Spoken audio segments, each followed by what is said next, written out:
Alright, well welcome back to Castlevania Ravenloft. I haven't uploaded a video in a couple of weeks, I apologize. I'll do that eventually. Probably want to upload this one. But I'm finally recording on my own again. Brent got the last two for us, but the first one he didn't capture his voice. He hasn't quite joined us yet, but I'm sure he'll show up soon. So last we left our adventurers, they had liberated the Wizards of Wine Winery, which is owned by the Martikov family, apparently. Quite a large family. And they're happy that you guys have destroyed all of the twisted dark druids and all of the corrupted plants that were plaguing their winery. Their wine was poisoned, and Jack had acquired a staff of some kind of dark power. The staff was given to Davian. Davian said that if he was to be given that staff, he'd break it, and he surely did, which caused a loud scream that could be heard for, far and wide, and every one of the corpse weeds that heard that doubled over in pain and died. So it looks like they had some power over the twisted plant life. When Jack touched that staff, it sent him mentally to another place. And after talking with Davian, Jack had shown him a conjured image that he had gathered from an old servant that had viewed his arch nemesis, the one that had killed his former Herzog. And it was revealed that that was the leader of the werewolf pack, and Davian knows right where they are. He says to exercise caution approaching them.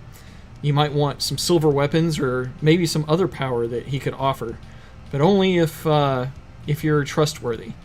You can tell that you gained a bit of his trust when you gave him the staff to break. That instantly made him respect you more. Introductions were a bit rocky, but I think that you're in good standing now, especially because you saved their winery. And then he told you about 3 pine cone, about roughly shaped and sized gems. And these gems were magical. They allowed even the pale light of this domain to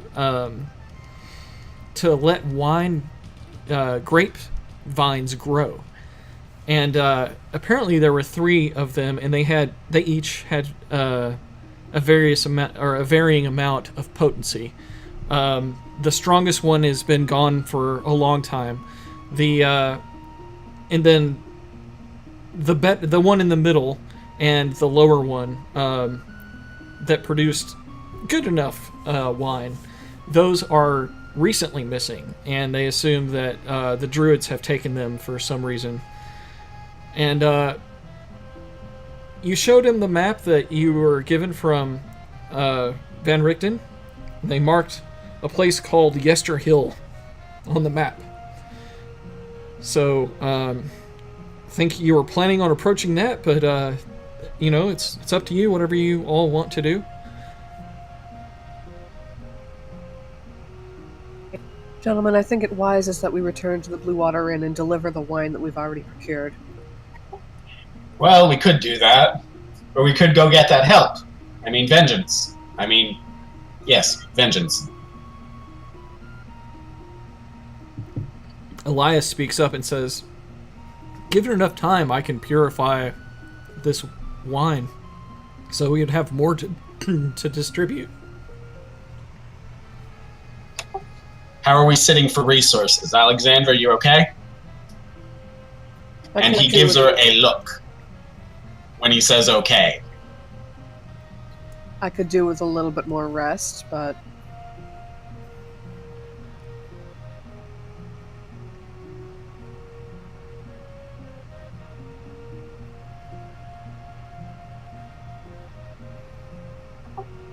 How far is it to Yester Hill? Yester Hill's only maybe 15-minute walk. Oh shit. That's much closer than I thought. I've got enough magical power to last a little while.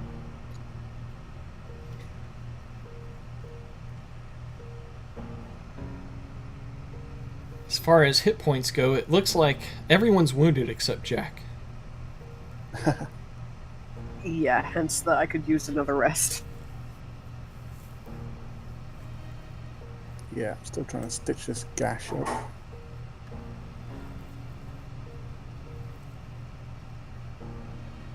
Alexander purposely avoids eye contact with Jeeves.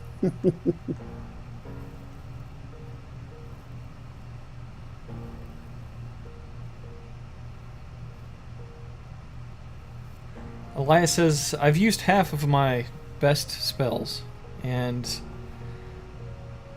I basically have about 4 good spells left in me.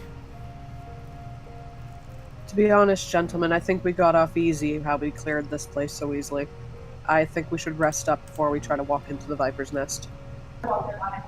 I am inclined to agree. I'm tempted to send the Jeeves to scout, but I think that might end poorly. Doesn't it usually? Typically. Mm-hmm.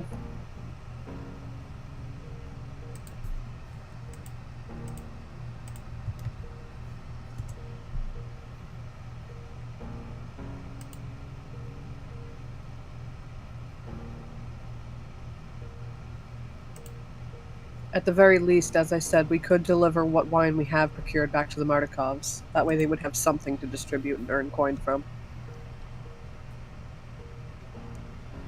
Hey, Damien, if we take this back to the inn, are you going to survive the night?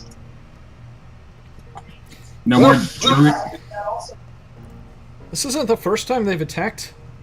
I think you've dealt them a pretty serious blow. I don't know if they'll be back soon, but I'm sure they're probably planning on something. If you do go, please return as soon as you can. What do you think, Crusader? I'll speak for Elias. Let me roll just a general wisdom check for him then. Which is a good stat. He's got a 19, so +4. Ooh, and I rolled a 6. Okay, so he just shrugs and he says, whatever you think's best.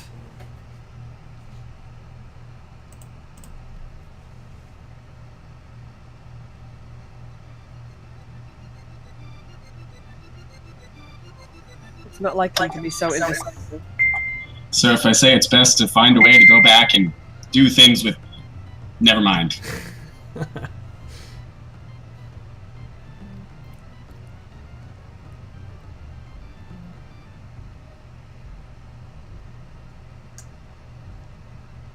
I'm inclined to go back to the inn. How far is it again? Oh, let's see. Let me bring up your big map.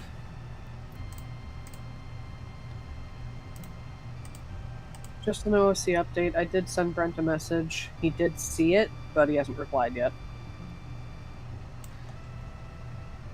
Okay, you guys are currently here.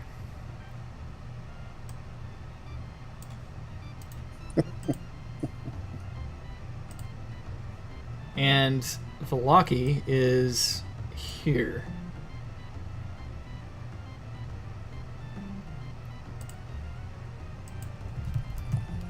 It seems like quite a journey. It's not so bad, actually. It only took them a couple hours last time.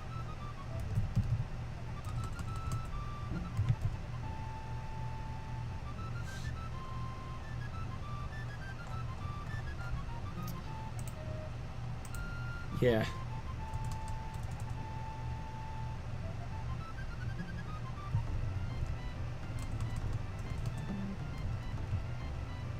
I think if we're talking about 3 or 4 hours journey, it might be wise to do it. Well, let's see here. It's let's see, 1.5 plus. Let's see, 2.5, 3, 4. It's only 4 miles away. No, 5 miles away. And let's see, with travel speed, normal speed is 3 miles an hour. So yeah, about an hour and a half. I'm inclined to say that's worth it.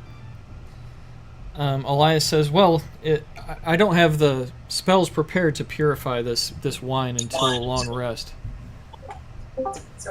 Yeah, I think with less than a 2-mile trip, less than a 2-hour trip, we should go back, rest up, give Elias a chance to fix this, poke at the Mardikovs, and come back rested.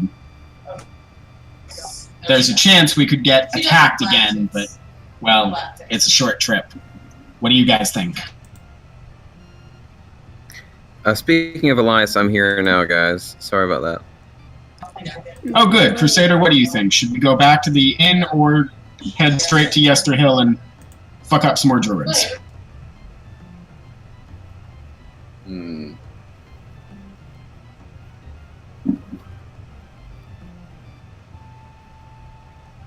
That's a good question. How far is the trip from here to Less than 2 hours.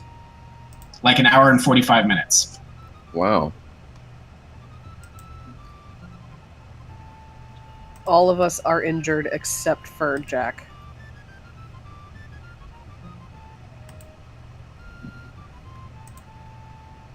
Yeah, it's probably wise to go back then.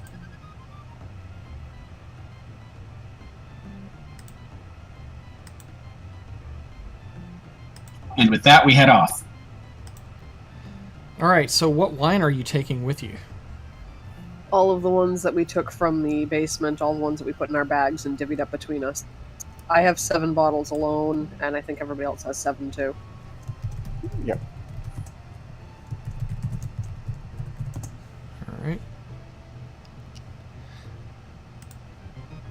Basically, I was trying to get a sampling from all of the places that had wine in the area. Like some from the pantry, like a few from the barrels or the areas around everywhere we could get wine that we saw, just to see what sources could be poison and what weren't.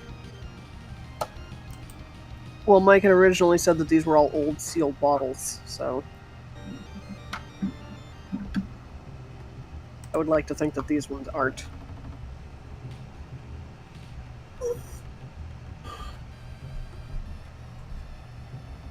So, have y'all grabbed what you need and are about to head out, or anything else before you go? Nope, we're departing. Yep. Okay. Well, you continue up the less beaten path until it becomes more of a obvious road through the woods, and eventually you reach river crossroads. You can see down the river and on a small island is a tower in the distance, and you see a weather-worn signpost next to the road. 3 arms of the sign pointing to different branches: Kresk, Vallaki, and the Wizards of Wine.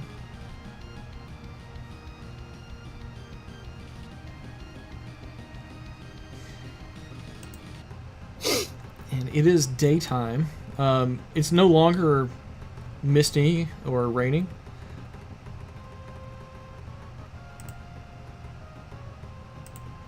So we're heading back towards Vallaki then.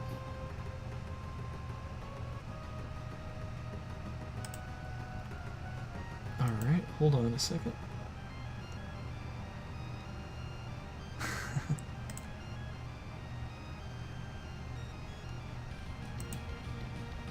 Dice rolls and Mike giggling are not good signs, guys. Oh, y'all can see that? We can see the No. shadow dice rolls, yes. Oh, yeah, okay. I can't see what they actually are, but I see the shadows of them. Those are random encounters. Oh, Lord. Yeah. And you have come upon one. Let's see here. Kill it with fire, then stomp on its nads. Wolfman has nards?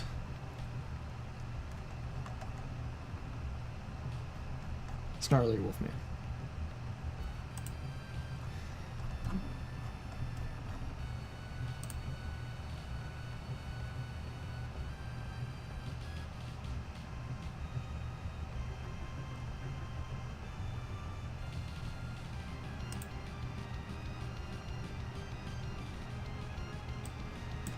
This land is home to many wolves. Their howls at the moment are too close for comfort.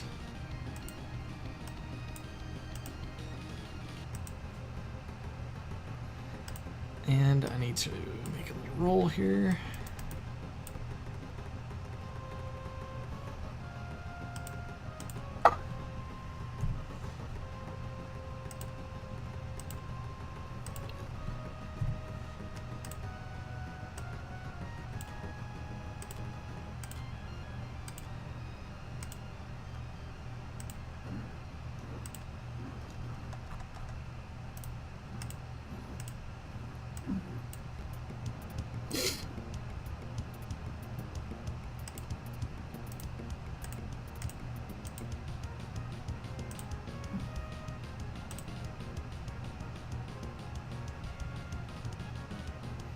Alright, let's go ahead and place you guys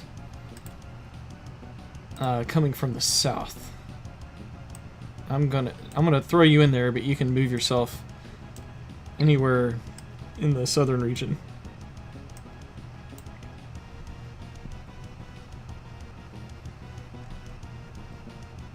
Okay.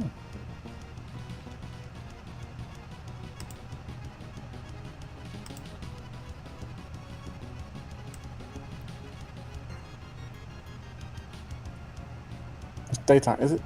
Yes, Daylight? it is daytime. Okay. I'm going to go stealthy, but I don't think I can.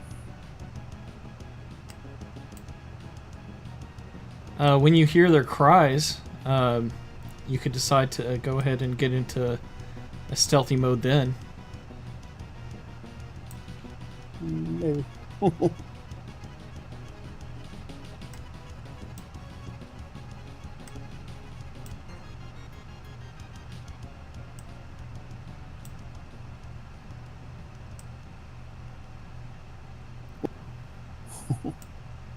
Alexandra stands out.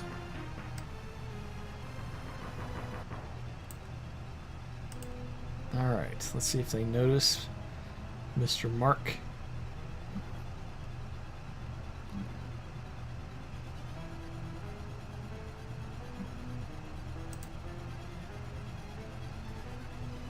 Mark, you feel pretty confident that that you're hidden pretty well. Go ahead and find a good bush or tree to hide behind.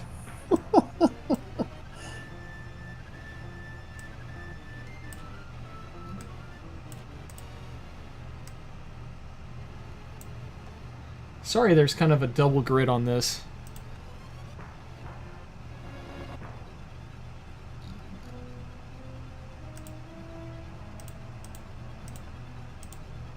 Oh, good lord. Alright, everyone roll initiative.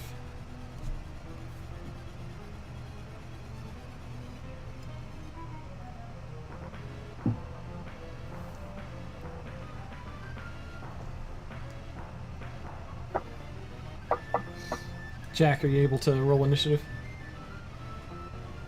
Hang on, it's being dumb. There we go. Okay, Jack will be going first. Jack, you see a pack of wolves emerge. It looks like the alpha wolf is closest to you with a pack about 15 feet behind it. Cool, let's have some fun.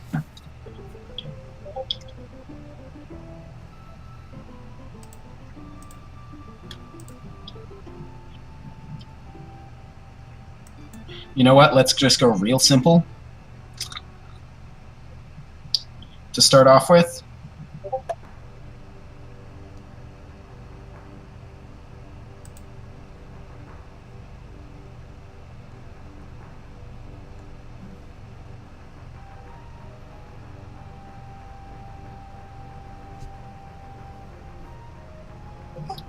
Aiming at the alpha.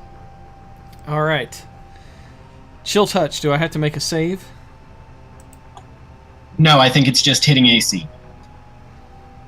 Okay. Let me do a quick check. Ranged spell attack against the creature to assail it with. It's just an attack roll. All right. Let's see. You didn't drag it on top of it. Yeah, it is a hit. Wait, no, it's not. Yeah, I would have been surprised if it was. That's okay. No, it was. I was looking at the wrong number. Okay, yeah, that chill touch misses. Anything else? No, not this round. Let my companions do theirs and then come back to me. Alexandra, you actually notice, and Jack, kind of at the same time right now, there are other wolves somewhere to your right. You could hear them. They're not far away. It sounds like they're trying to flank you.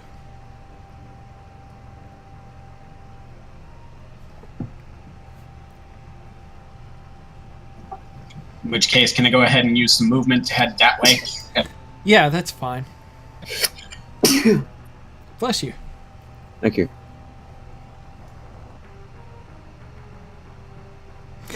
All right. With your longbow, you shoot at one of the wolves.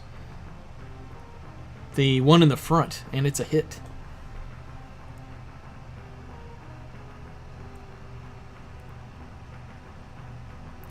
Heavy damage as the alpha wolf yelps in pain. My sound effects aren't working tonight, but my second monitor is, so this is being recorded.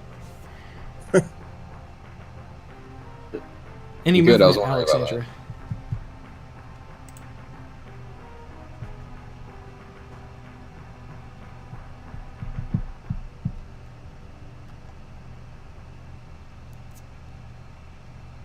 Oh, the second attack is a miss.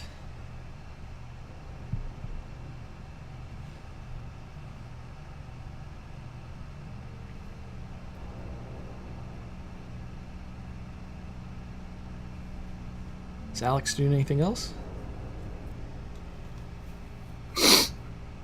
All right, Mr. Jeeves, you are currently unseen.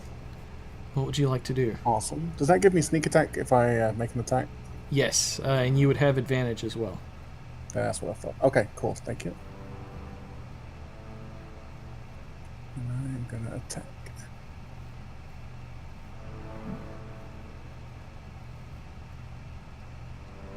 That's a hit. Awesome.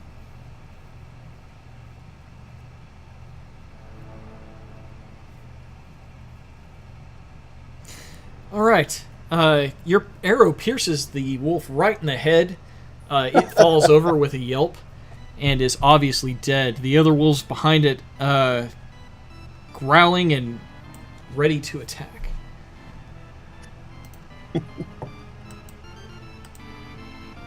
Anything else with your turn? Nope. I think I'm good. All right, Elias. Okay.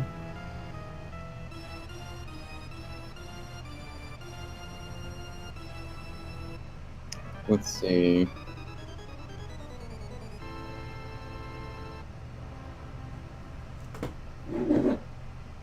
Decanter. That's the word I was looking for earlier, April.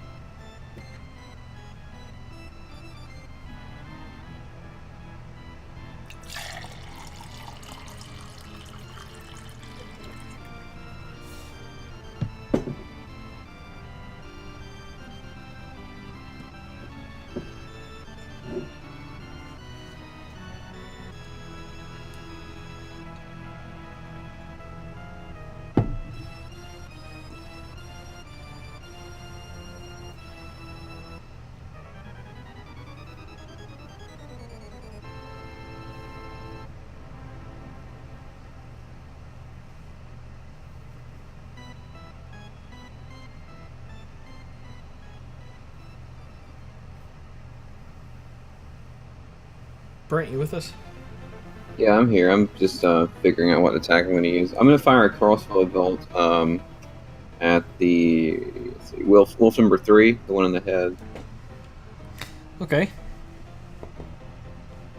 That is a miss. All right. Okay. Well, I'm going to stay where I'm at then, and yes.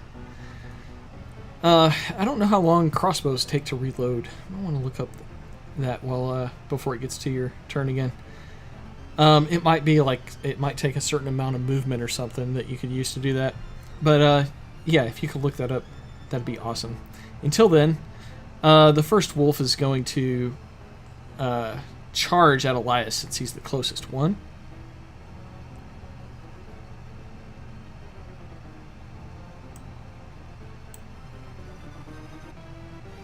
Alright, let's see.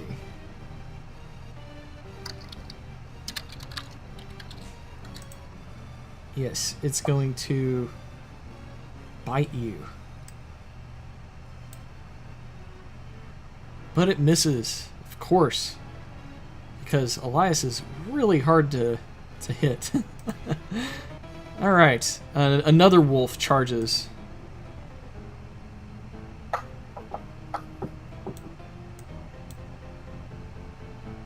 They're quite fast. And it has a bit of advantage now. Because it has its pack mate with it. And it's going to attempt to bite you.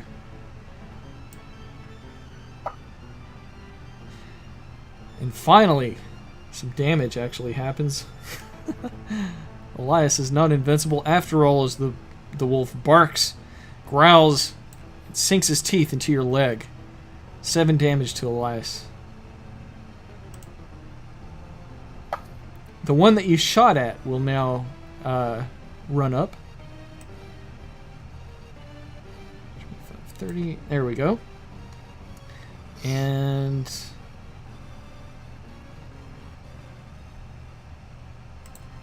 it also gets advantage since it's in its pack here. It's going to attempt to bite your other leg. But you kick its face. It misses.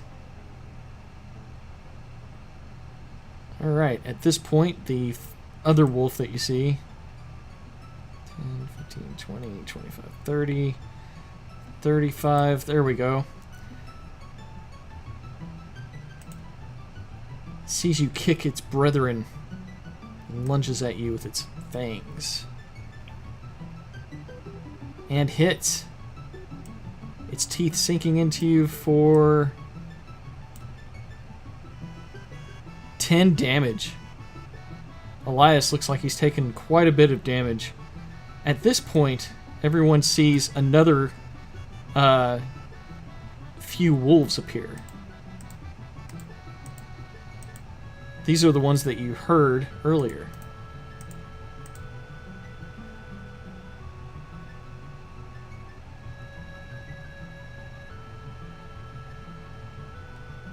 And that's this one. Seeing that Elias is easy prey, or what it thinks to be easy prey. Did someone have something to say? No, I'm good. Alright. This one will start to surround Elias with its other wolf friends, acting as a pack. And it will attempt to bite him as well.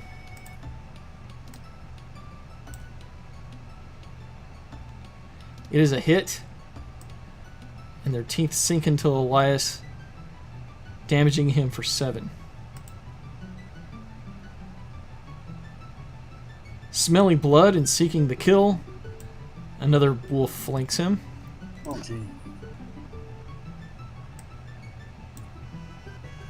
Smack on Elias Day. And hits, its teeth sinking in for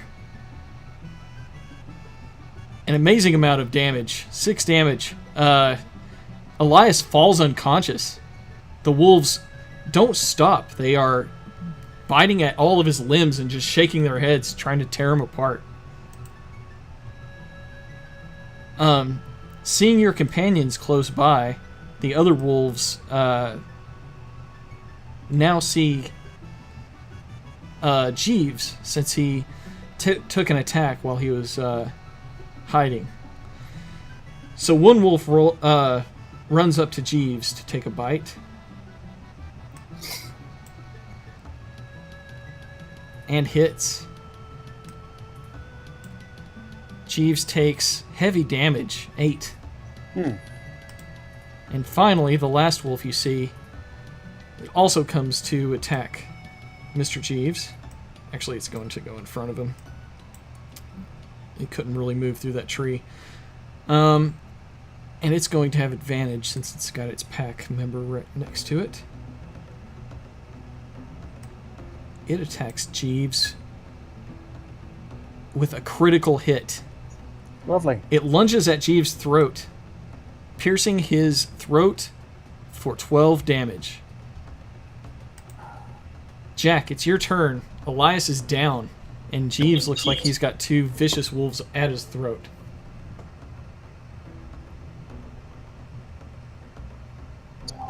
Okay, burning 2 sorcery points to make this quickened. It's going to be a minor illusion of the sound of a bear crashing and roaring through the undergrowth at us.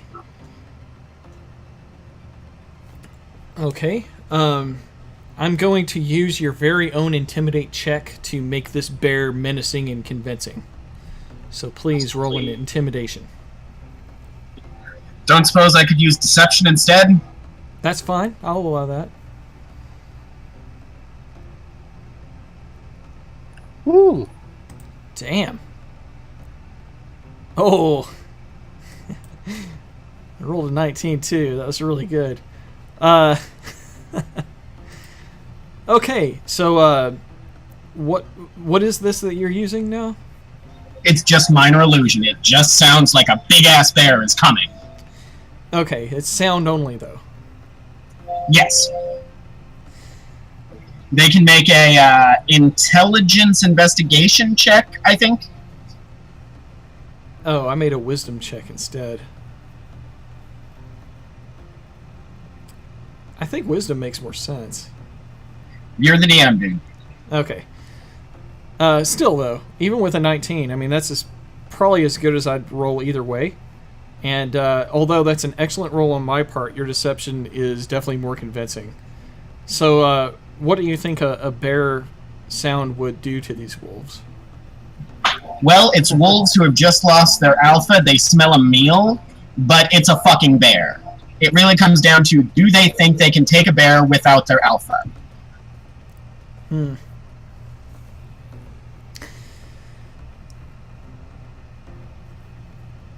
I'm going to say roll a d4. D4, you say? With advantage.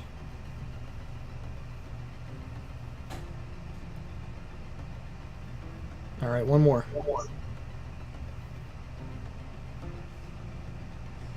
All right, I'm going to say that 4 of the wolves on Elias look distracted, and for this round, they will not attack.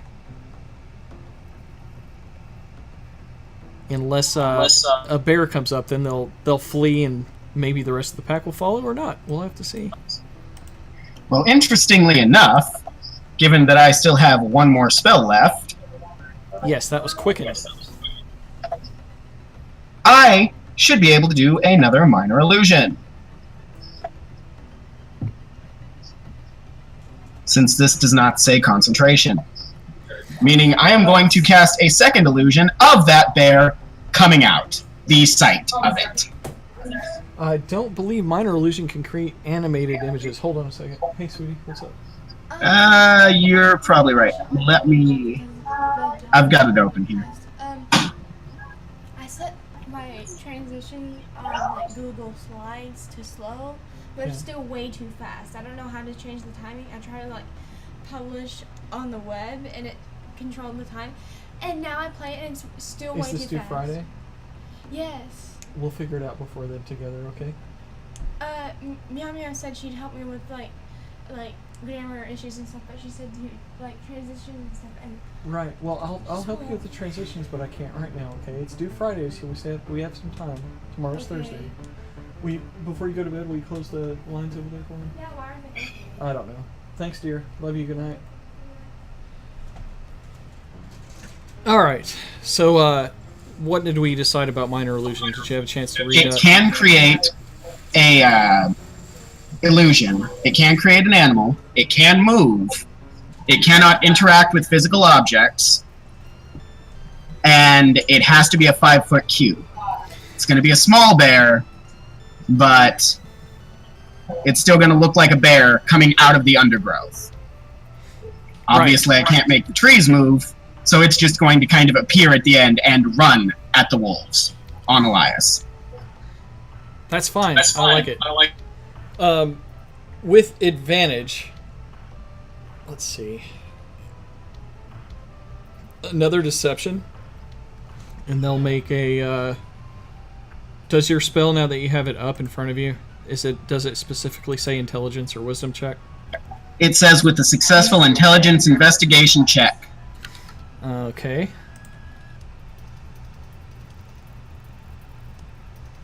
I spell save DC. All right. I got a 14. What'd you get? Well, if I'm rolling deception with advantage, I got A 19. All right. Seeing the bears, the 4 wolves that were hearing and looking out for this, they will turn tail and run. And then I will make another check to see if the rest of their pack continues to do the same. I'm gonna say that's a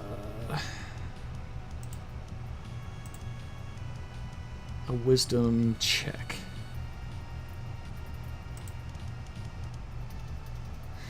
That they fail. All right, all of the wolves begin to run away. Jeeves, did you want to take a shot at these while they go? Hell yeah. All right, if you have a melee weapon, you can take one at wolf 8 and 7. The rest of the wolves are exiting combat.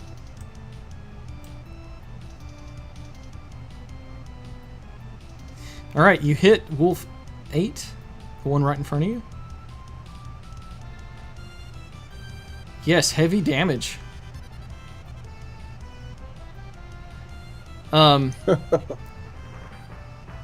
Well, I'm sorry. You don't have 2 attacks. I was on Wolf 7 though, because attack on both. Well, you only have the opportunity to attack one. Sorry. Okay. But, damn, that would have been a critical too. Well, that other wolf was hurt really bad, though. Your rapier pierced into its hind legs as it's turning tail to run, and it is now limping, favoring its leg quite obviously. Okay, so it's slow. If you wanted to pursue, you could probably catch that one, but the rest are running. Jack, did you want to do anything else with your turn? Say what? Jack, did you want to do anything else with your turn before you pass it to Alexandra?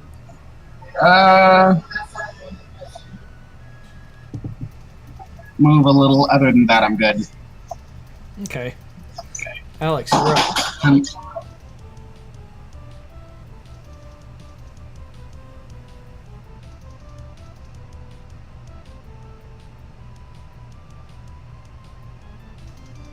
April. Sorry, my mic accidentally got muted. I don't know how. I had asked, are these wolves completely feral? Yes, they look completely wild. Damn. Alright, well, I'm going to chase after the wounded one. Alright, you can easily reach it. It's the one down there at the bottom of the screen. And time to whip it. Alright, whip it good.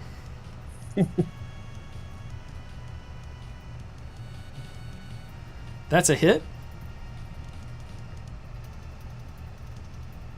And it's enough to send the wolf down. It's still breathing, but it is unconscious. You have one more attack left if you'd like to finish it off. It's down. It's not going to be doing any more damage. I'm going to fire my arrow at another one. All right, you switch weapons with your interact with object free kind of action thing. And you hit the wolf that is closest to you that is not unconscious. The wolf does a lot of damage as it sinks right in between its shoulder blades, but it looks like it's still going to be running at full speed away.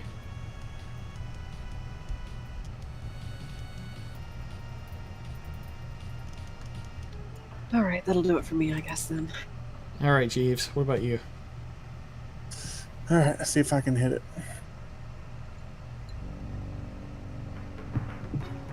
Yes, that is definitely a hit. Jeeves draws his short bow and lets loose an arrow. And kills the wolf. That was the one that Alex had just shot as well. Yep. Alright. Anything else? No, I guess I'll go move next to Elias. Alright, speaking of Elias. Yeah. Is he bleeding out? Is he? He is. He's unconscious? bleeding out, but you've already taken an action. You're not feeling too hot yourself. No. True, but don't I get a free action as a thief? I can get like a. Yes, there's a specific set of actions that you can take as a rogue, and I don't think healing someone is part of that, but you tell me. Yeah, let me just take a quick look. I think it'd be under abilities. Yeah, I can use an object, but I'm not sure I have a first aid kit. What you're talking about is cunning action? Yeah. No, not cunning action. Fast action. Fast hands. Oh, fast hands. I wasn't thinking of that. A bonus action granted by your cunning action to make a dexterity sleight of hand check. Use your thieves' tools to disarm a trap, open a lock, or take the use an object action. Use an object would be like maybe switching weapons or something like that. I don't think that actually trying to apply first aid on someone counts. Not using it. Okay. Alright. If you had like some kind of object that was a healing object that was as easy as just touching him with it, then I would definitely allow that. Alright, Elias, I have an important question. Normally, Fantasy Grounds by default will make saving throws for the player. So we need to make an important decision now to make those saving throws either on your own or not. And it's been pretty good for you guys in the past. You've stood up from being knocked unconscious with 1 hit point before. Not me. Alright, so with that roll, Brent has just instated a new house rule. We will not accept the program's rolls for death saves for now. So actually, I had already picked that up before you said anything, and I let go of it on top of my character sheet, but it rolled in the chat anyway, so... Lucky. Right, well, you're making a decision for everyone, so you tell me if you want to let the program do it, or you want to accept that success. This will have long-reaching effects into the rest of this campaign. Is everyone else okay with that? I think we should roll on our own to save it. Yeah, I'm good. Yeah, I think that's more fun anyway. I'm not sure how to stop Fantasy Grounds from doing it, but it's such a customizable software, I'm sure there's a way. Maybe I could find it real quick, actually. Not that we Logan have- said he prefers to roll his own. Yeah. Doesn't he have to do it 3 times, though? No. I mean, he has to make 3 Okay. saves eventually. But, okay, let's see. I've got my DM stuff here. Let me see if I can find the setting real quick. Yeah, I thought we rolled until like either of those 2 columns like had 3 hits. Yeah, he has to make 3 to stabilize. Or 3 to... Ah, here it is. Auto death rolls. Got it. Die. Alright, so, you successfully saved. You'll need to make 2 more of those to fully succeed on... But we can help him though, right? Yes, that's true. But at this time, all the other wolves are running away.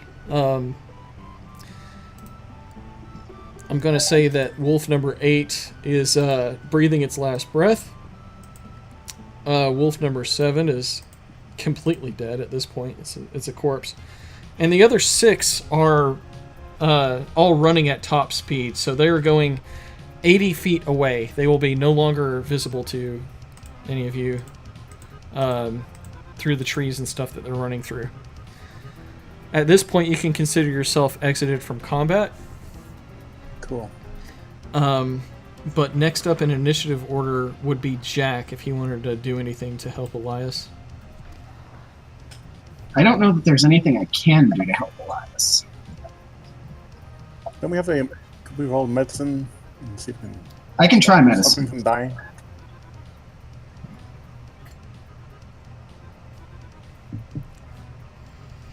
Alright, the medicine skill, a 15, that's a pretty important roll.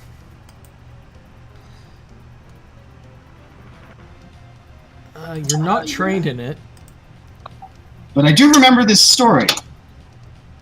You don't need to be trained in medicine to know you have to tie off a bleeding wound. That's true. Shut up. I know this story. There was a wolf. He bit a guy. This is what happened.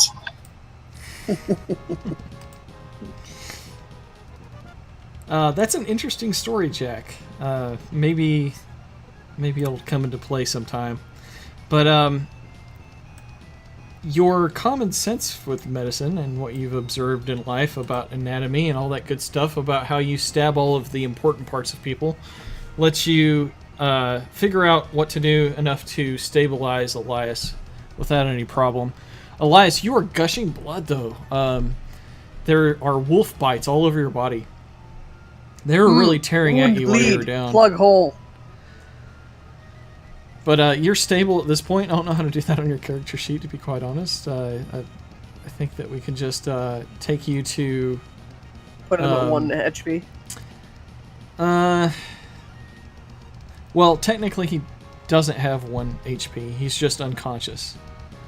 Can I pour my potion of healing down his throat? Yes, you can do that. Alright, let me do that. I forget, was that 1d4? It should be part of the item description. Yeah, I was just looking at mine. It's 2d4 plus 2. Oh yeah. Meanwhile, Alexandra is standing over him, fingers twitching, trying to avoid looking at him.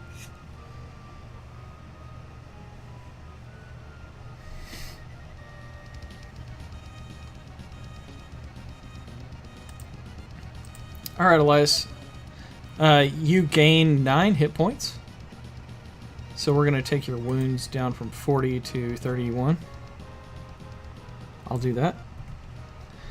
And you regain consciousness, Jeeves standing over you. You can see that he's used one of his potions to bring you back from the brink of death. Your body's racked with pain.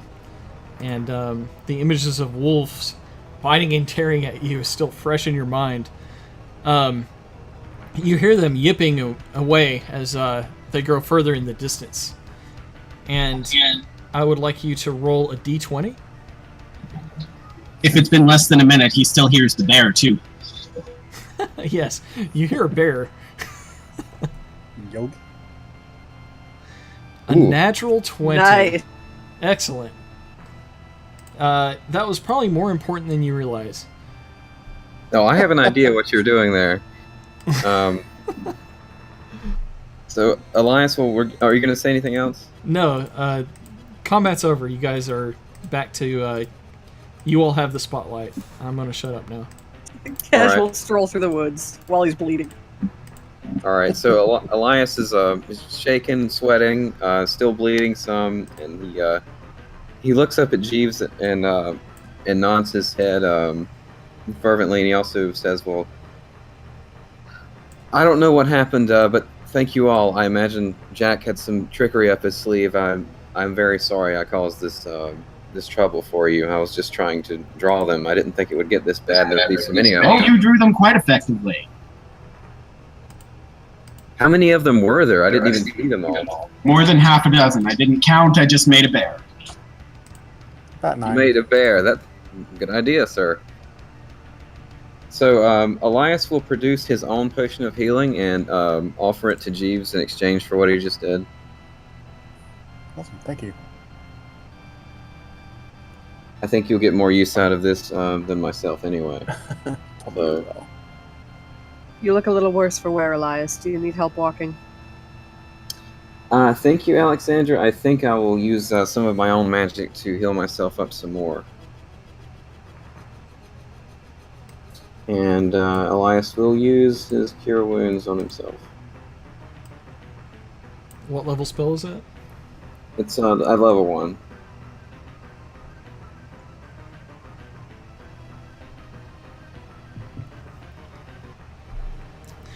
All right. Well, you're still at the crossroads with the sign that points in 3 directions. Crest, the Wizard of Wines, and Valaki. If we can get these wolf corpses with us, let's take them and head to Valaki. Yes. You know that they pay bounty for wolves there, and there are Indeed, I do. corpses. I'll take one of the ones that I shot and sling it over my shoulders. All right. So there are 3 dead wolves. I'll just assume that you guys will take them collectively. And you continue down the path. You get to another river. And you see that on your map, this one's marked as the Luna River. Near the intersection, you notice something. You stumble upon an old grave. And what do I do? Shift click? How do you get percentile dice? There we go. You right click on it. Is there any writing on it? Let's see. Hold on. And guys, while I was doing healing magic, I'm going to be casting a level 2 Cure Wounds on Jeeves as well. Appreciate it. No problem. This grave doesn't look like it's intact. It's been violated. You find that it's shallow, mud-filled. It's just a hole with rocks strewn about and around it. There's a few scattered bones within. The grave may not be intact, but is the stone still legible if we can get the pieces put back together? No, you don't see a headstone. It looked like someone had marked it with stones, and those stones have been just strewn about. Damn. Perception check? Anything special about the stones? Go ahead.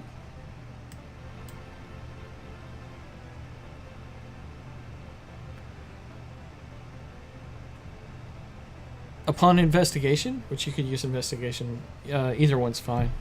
You don't really see anything special about these stones except they're smooth. It looks like someone went out of their way to grab river stones from the Luna River and use them as the stones for this person's marker. Nothing out of the ordinary, it seems, gentlemen. Shall we be on our way? Yes, I have in mind to wolf down some food once we get back to the inn. Indeed, we could all use some of the Markov's hospitality.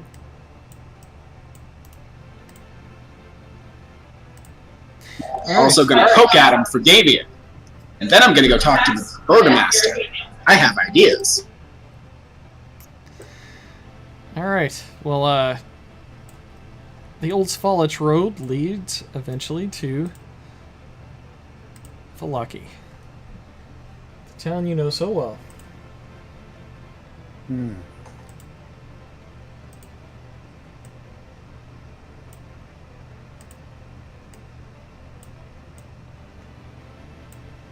Hey, Jeeves, did you add that potion of healing to your inventory I gave you? I did, thank you. Okay, I'm gonna take it off.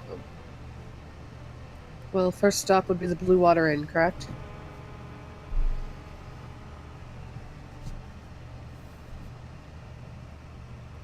Yes. Okay. You arrive. There's still plenty of daylight left. When you approach the gates, the guards recognize you. It looks like everyone here has kind of heard about Ezek's corruption and demise. Everyone kind of regards you as kind of famous as you walk through the town. They open the gates for you and let you in. And you continue through the main Svalich Road until it comes upon not the Wizards of Wine, the inn in the center of town. The Blue Water Inn is there to greet you as it always has. Question. So this is out of character mostly. How would they have learned about Ezek's corruption? Apparently, rumor gets around in Vallaki, and with his absence, people want to know how he died, and you may want to ask the mayor for details about how this information has got out, or perhaps there's some other way that you haven't thought of, but you most likely think that it's probably the mayor explaining the absence of Ezek as the captain of these guards. That might not bode well for some of Jack's plans, but we'll deal with that. Oh, you'd be surprised. Right. And Alex is still wearing his cloak. Yeah. That's weird. You're wearing the Trophy! cloak of, okay. A trophy. And she has his axe too. Are those trophies, Alexandra? She got the cloak and the axe trophies. I thought they were mementos. They can be both. To onlookers, they would seem to be trophies, but to her, maybe. Exactly. All right. Well, the Blue Water Inn. Extremely happy and pleasant to see you. The Martikovs greet you and bring you into their tavern. Greet them back with a hearty, "Here's wine, your dad says hi, and you should come visit more."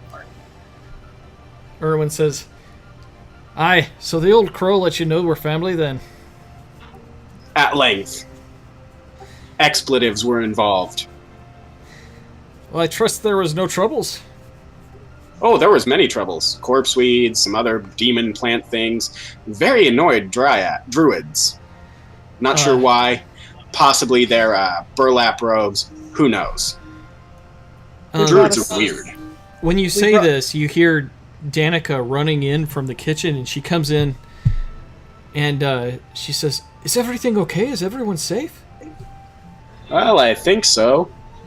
The old crow was a little put out. Other than that, everyone's fine. We Full did of bring piss and vinegar.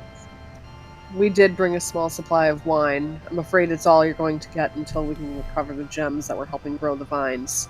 The druids that were there occupying the space poisoned a couple of the vats. It's a few bottles worth. A few, Jack. I've got 7 myself. Our differences on word "a few" are many.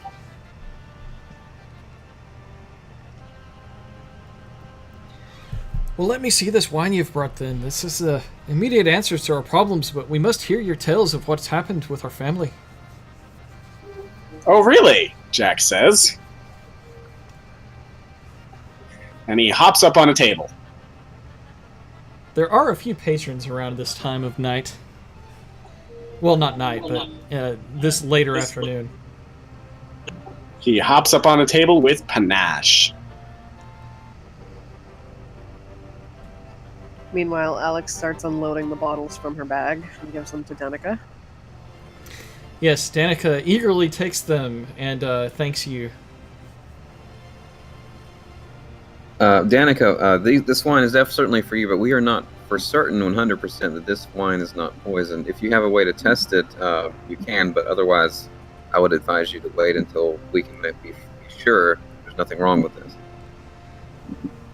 Poisoned? What? This is an unopened bottle. How would they poison it? Well, if you'll listen to my tale, and Jack goes into, a 10, 15-minute, very exciting tale about all that's transpired at the winery. He makes some exaggerations. Elias comes off better. Alexandra comes off better. Jeeves comes off better. Performance check. He did, and he got over 20. It's quite nice. God, nice. Yes, the tale of evil druids with horned headdresses, poisoning wine, and an entire army of demonic plants with twisted human faces that look like they had grown out of the chests of, fallen and buried men. All of this turns into the epic tale that has everyone enthralled. They would be cheering and toasting you if they had wine, but Danica hasn't served any. She's concerned about what these druids may have done to it, and is looking for some way to maybe get some confidence back in the wine that you just brought her, which may be useless. And she says, if only Rictavio were here, I'm sure he could tell us. Well, a good point that was made by you yourself. Well, if you could check the age of this wine, that may be a good indicator. We're not sure exactly how long they were poisoning it, and if they were going through the trouble of labeling the wines properly or not. Oh yes, they're very meticulous in their record keeping and labeling. I can tell this is an older wine. If you don't think that they could have poisoned it without opening it, it looks completely sealed. I'll take the glass myself and test it if you're not sure. I was going to say, one of our sturdier compatriots should volunteer themselves. Roll a constitution check. And by sturdier, yes, I do mean less intelligent.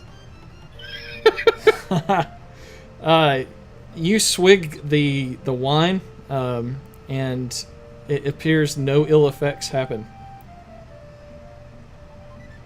But she also got the Constitution save, so... Right, yeah, she doesn't even feel a buzz.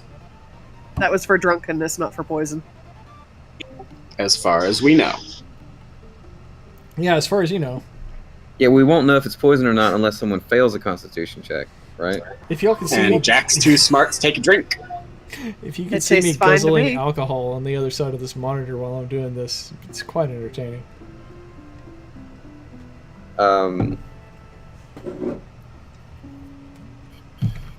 But yes, Jeeves, okay. Danica opens up bottles and starts pouring for everyone in the bar. It The says, sound effect was great.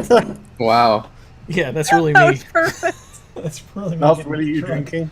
I have no idea. Cheyenne made it for me before she went off to wine night, which is what she's calling Wednesdays now. That sound effect was absolutely perfect. You mean that wasn't a sound effect? That was awesome. Yeah, that Like was actually pouring himself a glass. right. That was literally that. This is my Pixel Tunes radio, TM registered, zombie mic engraved glass that I got. Nice. Oh, yeah. Oh man, we are out of music. Brent, help us out. All right. Speaking of that, I've seen someone making custom bloodstand glasses on Etsy. You are kidding. Why haven't you No. shared this to the forum? It was recently I saw it, and I think I was at work. But I can link that pretty soon to y'all.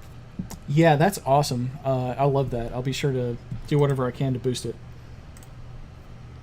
Let's see. It's like the only bloodstain thing I've seen, too. That's like someone making as an art thing. Despite to break up? your tale being so enthralling, Jack, Davian, Erwin, not Davian, that's his dad. Erwin urges you to come talk to him in the kitchen again privately. Finish my tale, leave the top hat I still have in my inventory, and let people donate to our cause. Given that we brought the wine from which they are all drinking. Then go join Erwin. All Because right. 500 gold apiece from the Burgomaster just isn't enough, right?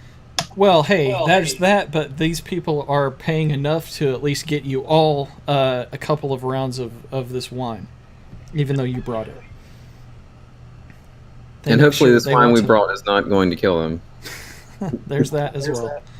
But when Erwin gets you alone, Jack, he says, well, first I need to know, did you explain the part about the staff? It was mentioned. Actually, no, it's Jack. So there was a tale of Jack being taken over by a wicked rod, made of dark wood. Alexander is starting to feel a little tipsy from the wine. And it went very poorly for him until he was saved by an old wizard with wrinkled features. He says, "My da is a wizard, but not of the magical sort. It's just magic what he does with the wine. But it's very interesting that you've had this battle with darkness. I know that you and I share a common enemy. And it seems that you've passed every test that we've put before you. You've made a great impact on this town, and you've helped my family personally now. You brought us a feather that showed that you were an ally before you even got here. I sense that there's something special about you, Jack. I'm going to let you in on a secret. Oh, I do love secrets. My family and I are part of an order, the Order of the Feather. And what we are is an opposition to Strahd and his reign in this land. We seek justice, we seek righteousness, and to liberate us from this darkness. Does that sound like something you'd like to be interested in? Well, I'm interested in a great number of things. Tell me more. We're no normal people. My family and I, all of us. It's hereditary. We're were-ravens. Oh, really? Aye. Go on. Well, talking with you in the past, I mentioned shapeshifters and what you think of them. You're pretty neutral on the subject. Some are good, some are bad. Some I'm going to shove things up the asses of. Yes, well, speaking of our shared foe, if you were to fight them as a normal man, you would run the risk of becoming one of them. Unless you were a lycanthrope on your own. When we fight the werewolves, they usually tear us apart, but we don't have to worry about lycanthropy. Because we already suffer the same curse. It's just a different animal, a different spirit.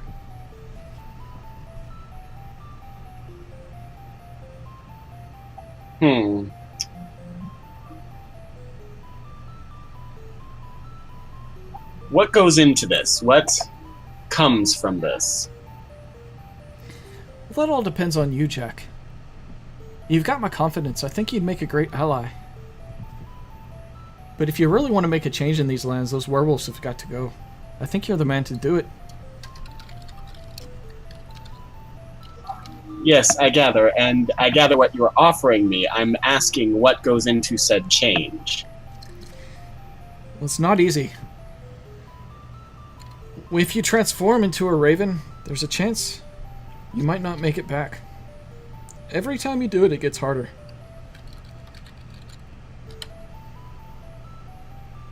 It's not so much for the natural folk such as we, but this is not a curse that you can just pass on. It's not like the werewolves who get bitten or scratched. You have a chance of becoming infected with this curse. This is something you're born into with the ravens. But we can pass this on to you in a different way. The curse would be the same, but you may end up losing yourself if you transform too much. You might find yourself for years as a raven without any way to turn back. It just depends on how often you use it.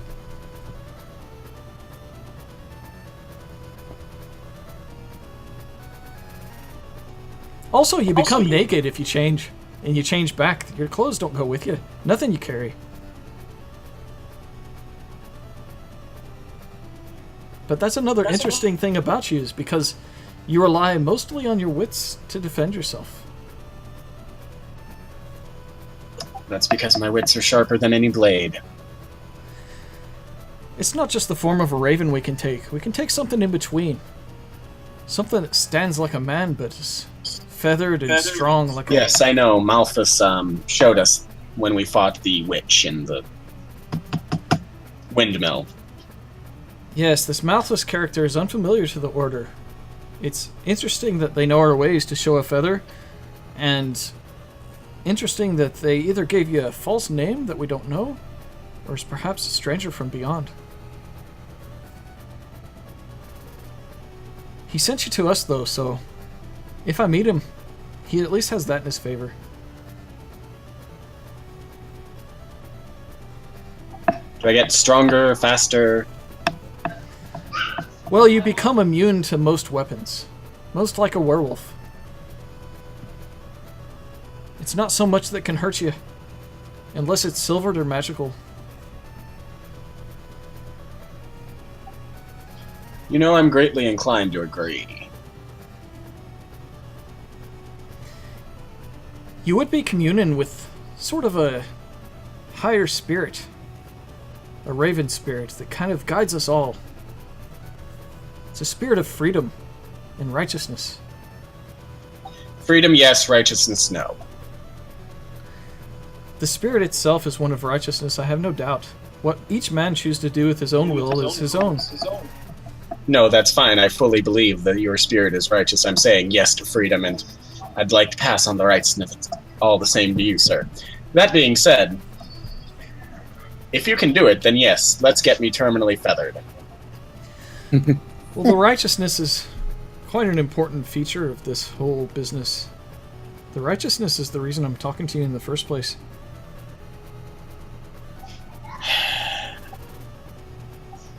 Calling me righteous is a grave insult to my honor, or lack thereof. Honor and pride will get you nothing but killed. It'll lead you down dark roads. Dark roads can be fun. There's surprises on them. Sometimes candy.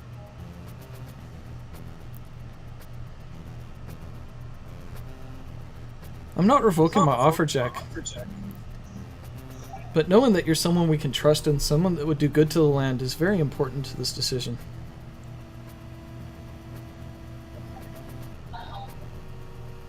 I think I would like to take you up on it. Well, you've done more than prove yourself around here. There is one in our family, a very ancient ancestor of mine. This curse has been passed down. But he was one of the first, and he had a cloak with him, made of feathers. If you're to take this cloak and don yourself with it, it will transform with you. So you won't be quite as naked as the rest of us. But if you don this cloak, it will bestow the curse, and you will not be able to completely rid yourself of this article willingly. I've always looked good in black. Yeah, but would you like to bathe with it every time you want to take a bath? Well, all things considered, I think me bathing with a cloak kind of on the lesser end of things, importance-wise. Very well. But you must know, on a full moon, you won't have any control. You'll become a raven whether you like it or not. You might not even remember what happens when you are. Just a normal raven? It's all up to the spirit. I see. I shall have to purchase a sturdy cage then. Yes, your friends will be able to help you in this. It would be best if they had a very large cage with probably a chain to a wall, though. I wonder if Octavio will let us have his cart now. Don't quite know where Octavio is gone, but he's no longer here. I think we can find him if we put our mind to it. The Order of the Feather has many agents across the land. Our ravens keep tabs on all of Strahd's activities. He has many spies, but we have our own intelligence. If you ever need anything, you know you can count on us. I'm a high-ranking member of the Order, but I'm not the only one. And if you're willing to go through this ritual to bestow this curse upon yourself, to rid the land of this werewolf, the werewolf leader, and perhaps all of the werewolves, we would definitely like to count you among our number. I shall take it. Alright, what's everyone else doing in the tavern? I just posted mine. Getting drunk. Alright, Constitution saves for those who are drinking. Alexandra's already there.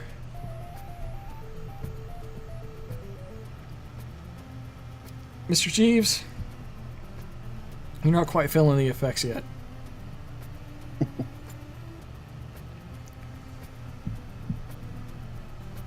Elias isn't drinking, but he's kind of nervously glancing at those that are and wondering what Jack is talking to the owner about. Yeah, and Danica comes up to you with the same kind of look of nervousness, and she says, "Do you think the old crow would be okay by himself out there? Those druids, it sounds like there's still some business to be taken care of. They probably want revenge." Yes, that is quite likely. We are planning on heading back ourselves, too, to look after those pine cone-shaped gems that are capable of making the best wines possible. Oh, there may hey. Quiet your voice now. That's an intense family secret you've got yourself. Oh, I apologize. I think Jack might have mentioned those earlier, too. But, yes, that will be our mission when we head back. And that I didn't see any further monsters or druids coming anytime soon. And the family seemed quite eager to move back in. So hopefully they will be all right for now. Yes. Well, your return there will be greatly appreciated as soon as possible. And I must see to some business. And you see that she goes upstairs kind of towards where Octavio's room was.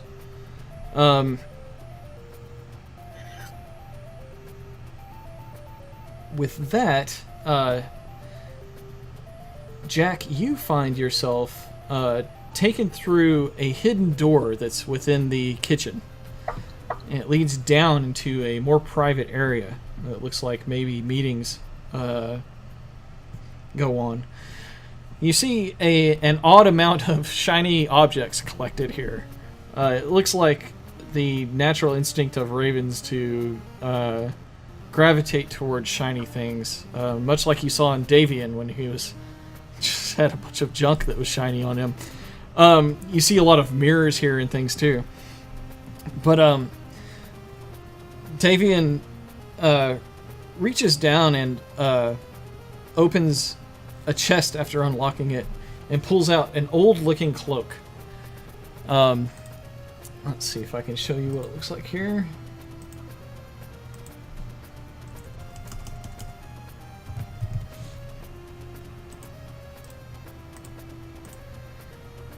Yes. A dark cloak that looks like it's made of raven feathers. And he says, "Are you sure about this, son? This is a permanent decision." Jack thinks for a minute and then takes the cloak. As you reach out to take it, he wraps it around you, and you see him transform.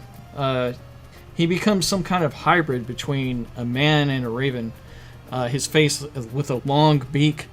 His arms are human arms, but yet kind of like an angel. Dark wings sprout out of his shoulders. This monstrosity-looking demonic type thing begins to cluck and kind of caw in this odd song as he begins this ritual with you that is binding the cloak with you. Much like any other magic item that's bound to you, it takes a little bit of time, and you can tell that once you're attuned to this item, that it will limit you to only be attuned to 2 more maximum. But you feel the power from this cloak immediately. You begin to have visions of soaring in the sky through the forest and the clouds, and it is there that for the first time you meet the spirit that he was talking about of freedom and righteousness. And we can go into that more, but I won't describe all the hours of the ritual that begins to take place. Your friends notice that you're missing, but later Danica comes back out and explains to them that Jack has accepted an offer and will be with everyone shortly.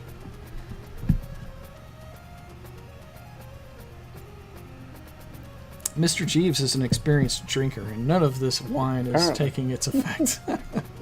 Alexandra's already feeling it. But, Yeah, Elias, roll a perception check. Okay.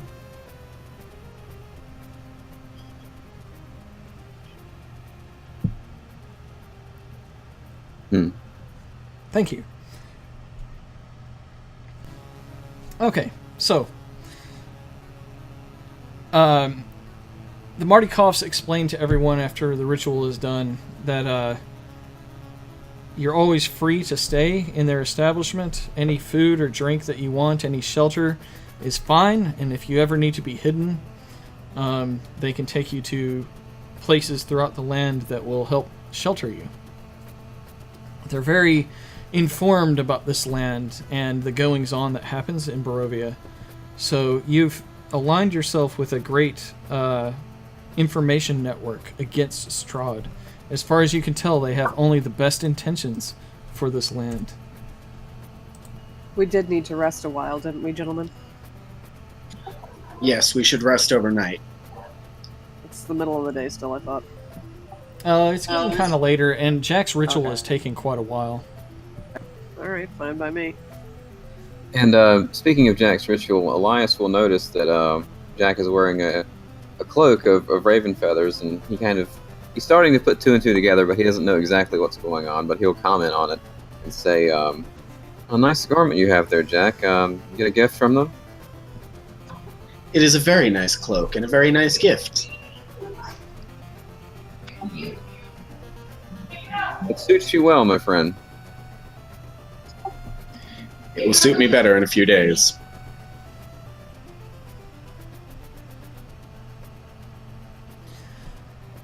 Once everyone starts kind of taking their rooms, Erwin comes up, and he has something about a foot long and maybe 8 inches wide.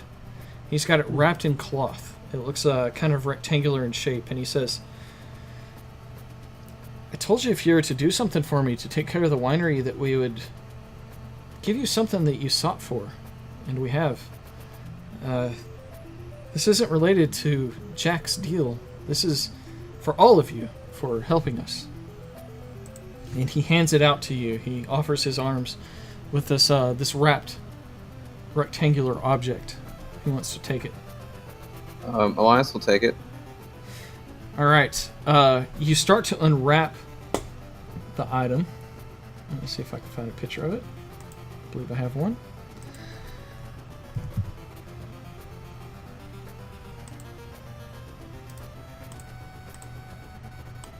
Yes, it's a book. Tomb of Strahd. Yes, he says, this is a great secret. You cannot let anyone know that this exists or that you have it. Otherwise, you will become a prime target for Strahd. And he also gives you a key, and it opens the lock on this book. He says, there is ancient information here. You'll understand your enemy much better if you read this book. It's all in code. We could not uncover much, but it looks like it's written in his shorthand. The only thing we can tell you is that it starts with, I am the ancient. I am the land. If you can use that to help decode the rest, then you will do better than we have with it.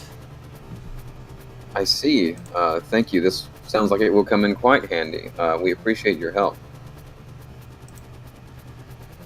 It's the least I can do for what you've done for us. Thank you for saving my father. We don't get along, but still, we're family, and we love each other as much as family can.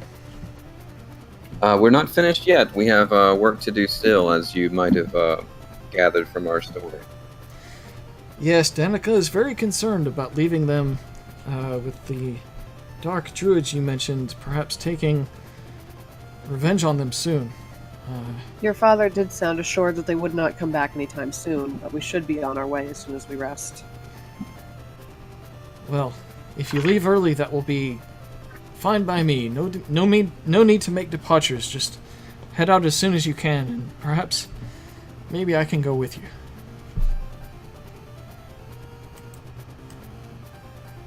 If you would And like. An extra presence would be a great boon. I'm very needed here, but this is a matter of family. Although I have a business to run, when it comes down to it, I'll step by my father's side to defend the winery. I'm sure he'd be happy to hear that. And he would love to see you very much, I'm sure.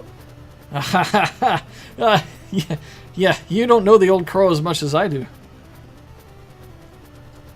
Well, we didn't know you were family until he told us. Yeah, that's probably a reason for it.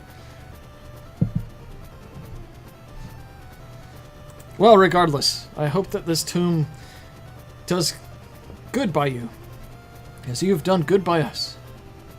I think it very well might, sir. I can feel the a vibe emanating from it just as I hold it in my hands.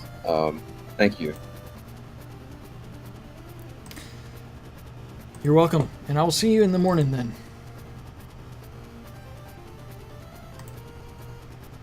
Keep the bacon and waffles hot. We'll be leaving early.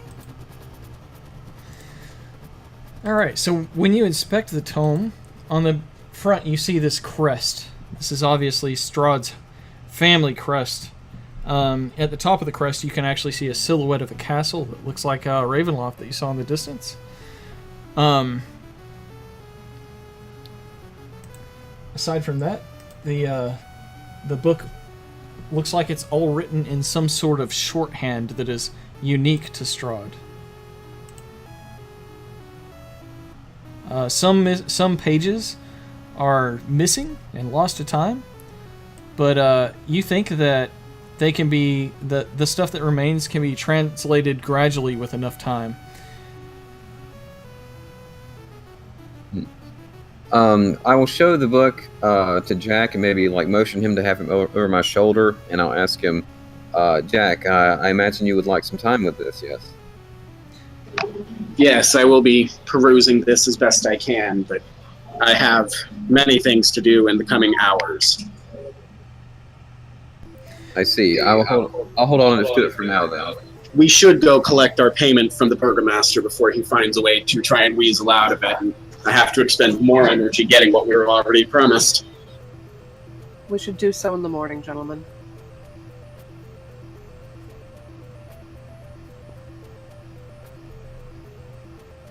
Okay. So I suppose this is the part where the DM gives you a long rest. But before so, I'll say, Elias, it doesn't take any kind of arcane knowledge to decipher. It just takes a bit of cleverness and the due diligence of trying Right. it. So if you would like to spend some hours with the tome, you can perhaps decipher some of it. At least a portion of it. Right. So before we go to sleep, since it's still not quite super late, he'll spend 3 or 4 hours doing that.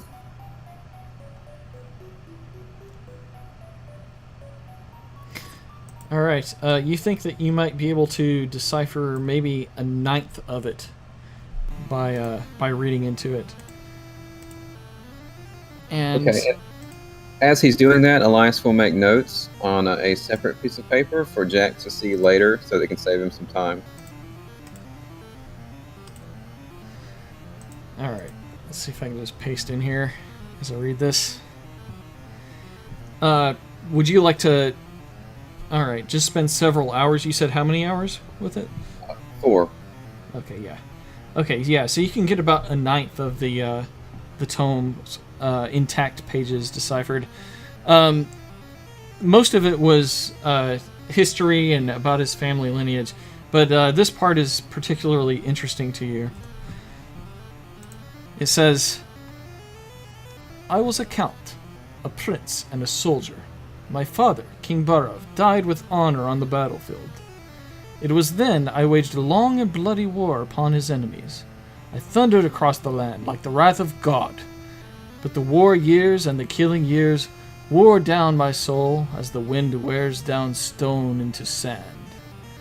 All goodness slipped from my life. I found my youth and strength gone, and all I had left was death. After I cornered my enemies in this remote mountain valley, my army settled here and took power over the people in the name of God, but with none of God's grace or justice. stricken with the serene beauty of this land, I named the valley Barovia after my dear father.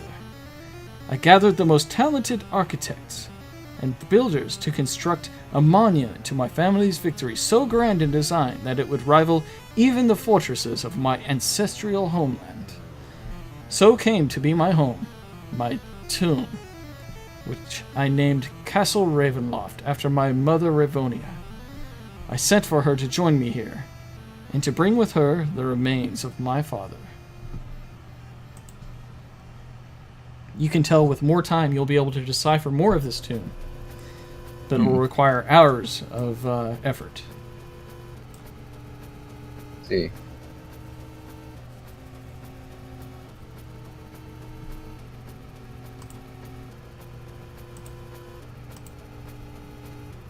All right. So as the night hours pass, eventually everyone gets enough sleep for a long rest, which I'll apply now. Let's see here.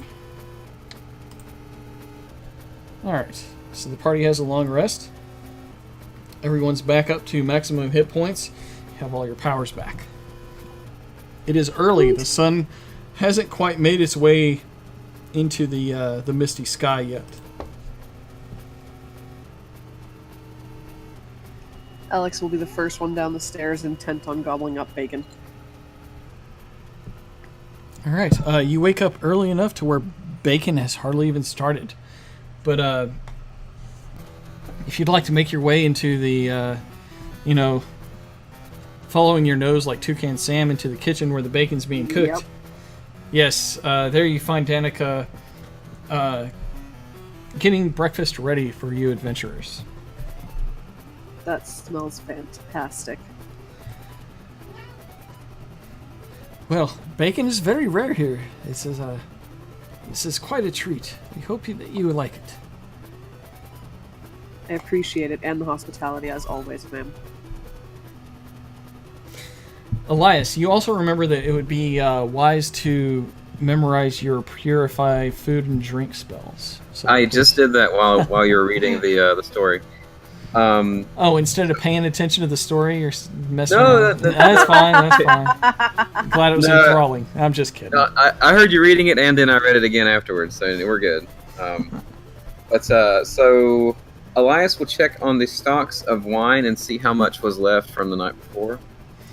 They're not faring well. Even though you brought plenty of wine, there's enough there for a couple of days, maybe, if they're stingy with it. Is there anything I can do to help, Danica? Well, if you can get us more wine, that'd be great. But I have to tell you that getting back to our family as soon as possible is my most greatest fear right now is having them injured by the retaliation. Your father-in-law didn't seem too concerned over how quickly the druids would return, so... But we will be on our way as soon as we fill our bellies. Well, he's a proud and stubborn old man. You can't trust him.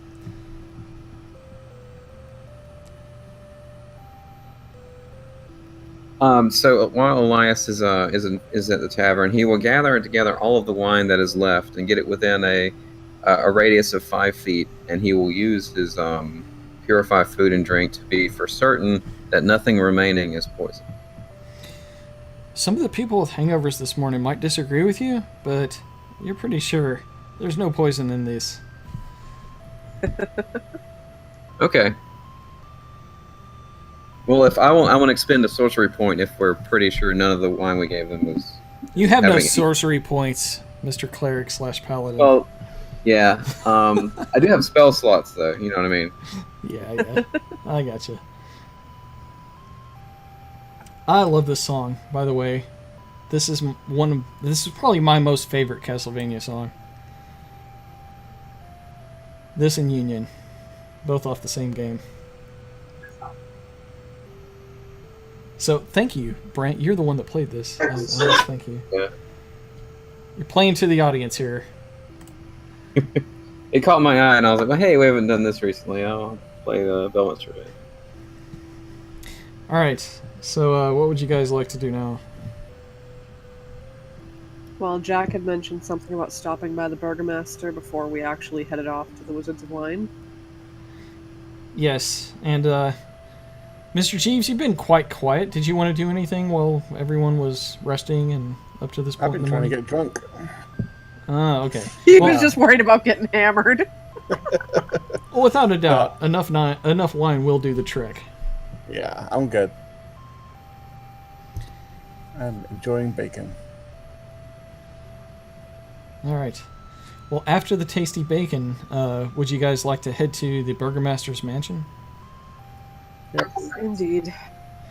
All right. Well, on the way there in Vallaki, you notice that Blinsky's shop is being repaired, which is nice because it was mostly Hey. burned down earlier. The last you saw it wasn't in very good shape, but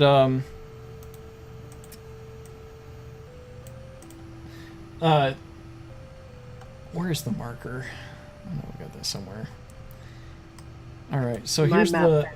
here's the Wizards of Wines, and then as you travel down the street, you get in front of Blinsky's and see that it's being worked on at the moment, even in this early hour of the morning.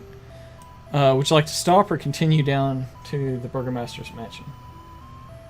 We'll stop briefly, and Elias will poke his head around to see if he could find Blinsky in the among the work being done. He's not working, but you think that he may be inside. It looks livable at this point, to where he might be sleeping at this hour if the sound of the construction repairs doesn't wake him. Okay, so he'll see if he's in there and awake. Okay, is anyone else going with Elias?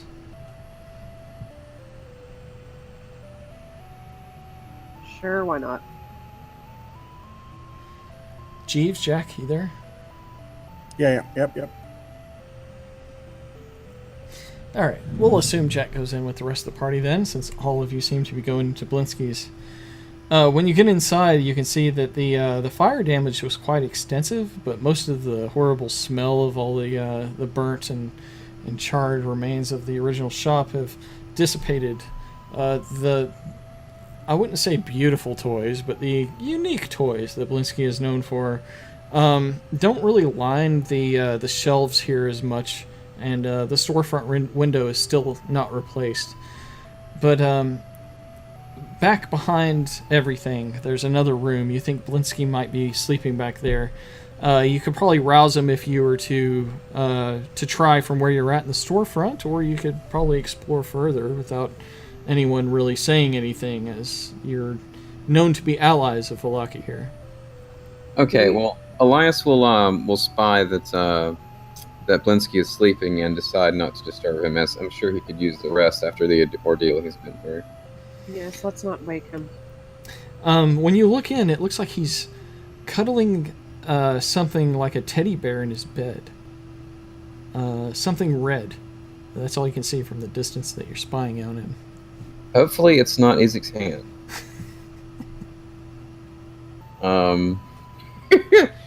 Unless Alexandra wants to look closer, Elias will back away.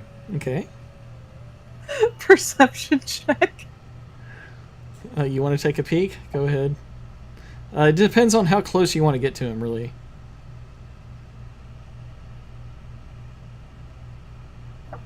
Your perception is good enough to where you don't really have to approach. So no sneaking up on the sleeping man if you don't want to. Yes, you can see that it's the severed hand of Isaac Strozny that he's cuddled up to. It looks like it's preserved at this point, like some kind of taxidermy's been done on it. Ugh. For the sake of not waking him, she's just going to walk away at that point, but she will be back later to collect that. Good luck. Yeah, it looks like he's attached to it. You might think that if there was a dream bubble above his head, it would be something like this was a hand that once he feared as something monstrous, but now it's been relinquished by his close friends that have liberated him from this nightmare. And just as twisted as his toys are in their nature, so is his appreciation of the severed hand from its once evil host. It's getting buried with the rest of him. So the hand is now his new piccolo, and which is also buried in the churchyard. Alex offers a glare to Elias before walking out of the shop completely. I didn't say that. Elias didn't say that. I did. No. No, she glared at him for giving Blinsky the hand. Oh, gotcha. All right, so let's head over to the Burgomaster's house. Okay.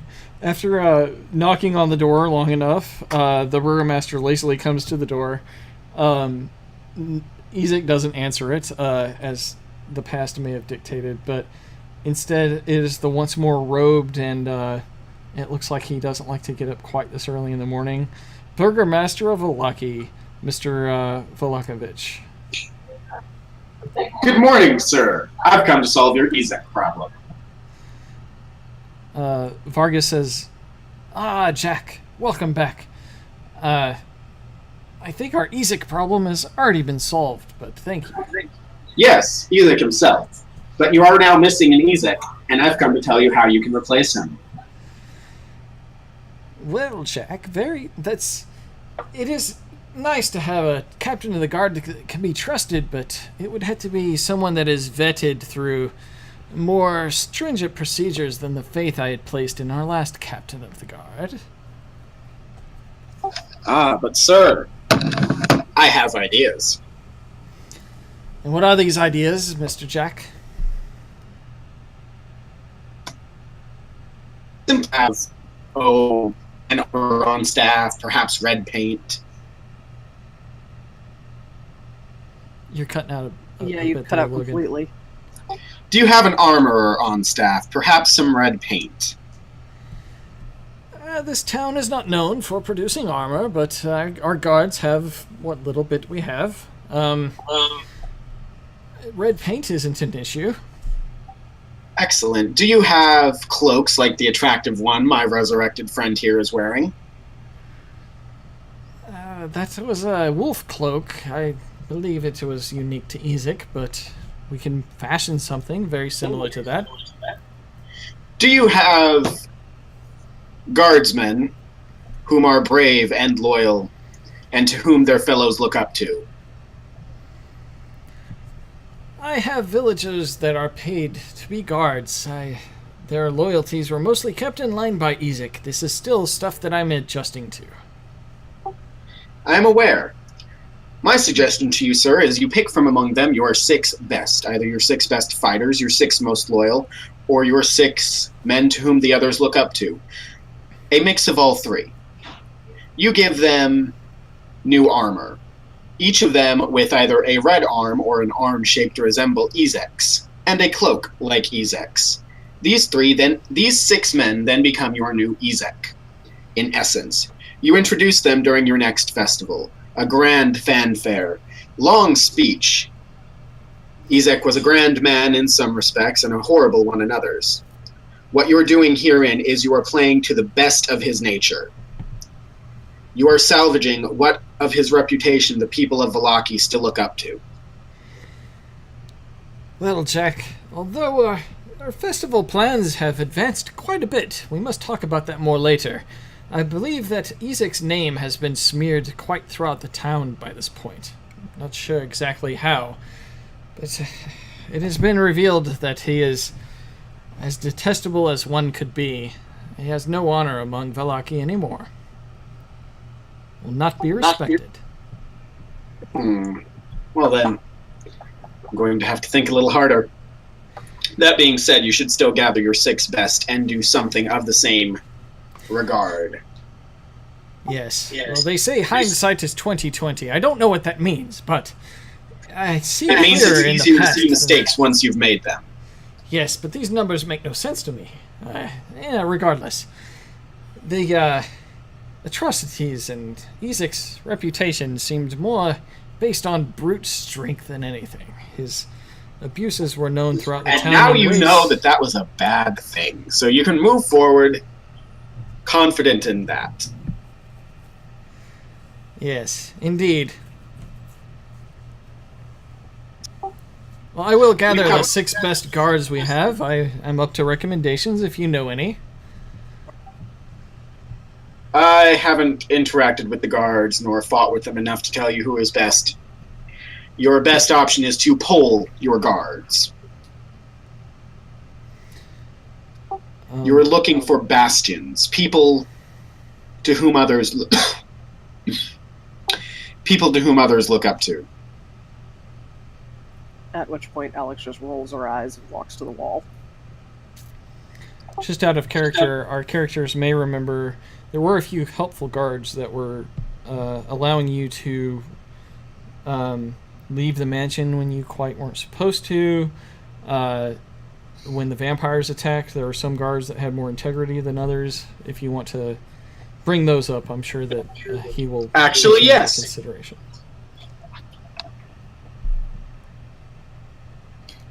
Yes, there were some that looked the other way when I was going after Smack him. Eves.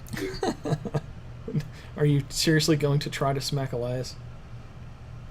Crop dust the back of his head and just pop. Hey, that's out of character, man. I didn't say that. Okay. Okay. I never know with Elias. To me, crop dusting means farting, so I hope that you're not farting on the back of Brent's character. I wouldn't rule it out, but no. Besides, if Elias didn't say it, it's irrelevant. But yes, look between us and come up with some names to the guards. Okay. Or at least positions and where they were at when. Right, yes, and he recognizes exactly who you're talking about, and he'll say, I will take those individuals' advice on who they trust the most, if that's who you trust the most. I'm sure I can assemble at least 6 people that they can depend on. Indeed.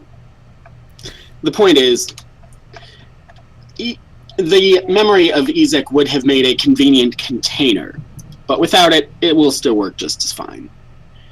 You introduce them at the next festival. They are your captain of the guard. They are your new hammer blow, your new spear point. Yes, all will be well. And I have excellent news to share with you all, my heroes. That fills Jack with fear. Oh? What's that, Burgermaster? Alex just pinches the bridge of her nose between her thumb and forefinger. With great glee and pride on his face. The excitement in his voice lets you know that he is very proud to present to you this news. This festival wasn't anticipated until tomorrow, but we are bringing it up a day since we have managed to capture one of the witches. Those green-skinned horrors have been acquired, and the Festival of the Blazing Sun shall commence today. We need to kill it. We need to kill her now. Yes, we plan on burning her with the sun's No, parts. we kill her now. You burn her body. Absolutely, that is the point. But we will wait until the festival begins. How long can you postpone the festival, Burgermaster? We have quite a number of things we need to accomplish today. Well, you are my guest of honor. It would be rude for you to leave. In the town square, we have all of this. Do you want your town's morale to flag or not, sir? Put quite simply, there will be no more wine flowing into this town unless we finish our errand today. It is a 2-hour walk there, a 2-hour walk back. Some time in the middle for thumping skulls, I'm sure. And then a hearty battle with a witch. Well, listen closely, my friends. It would be rude for you to leave at this point. We have gathered all of this wood to make this giant wicker sun, and we plan on burning the witch as part of this pyre in the middle of the day. We can move it a little bit closer for you if you wish. If you I have other no urgent interest in matters. standing around watching a woman burn. Well, listen, though. It is important for our village to see that the the townspeople, the guards, and all can remain safe, that we can still, even without Ezek, capture these evil I can tell them people. personally what it was like. They don't need to see it. Were you burned at the stake? No. You were not some evil creature to be used. But as an Ezek did set her on fire. Oh. He looks embarrassed for a moment. That being said, if this witch needs to die, we can kill her. If you want us to appear as your guests of honor, that can be arranged. But it needs to hurry. This witch needs to die immediately, if indeed she is a witch. I'm thinking she's one of the three sisters, the pie sellers. The hour is very early, Jack. And I haven't slept, that's a lie.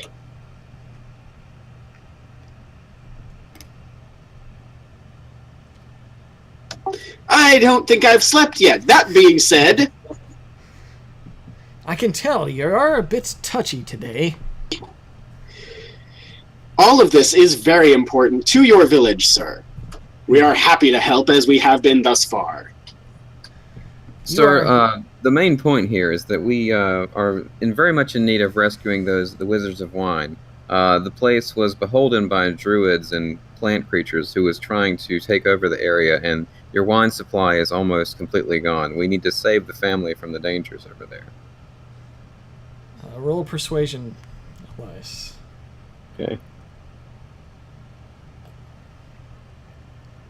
Excellent. Vargas says, well, you are heroes in this town, all of you. I suppose I can't keep you waiting, but I must tell you this. We wish to wait until you are back before we burn the witch. And We'll be better heroes if we provide wine flowing back into this town in a regular supply.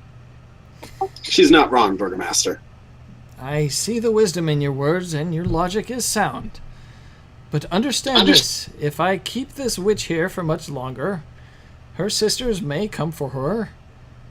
The guards may have to defend, and detaining this creature for much longer is not easy.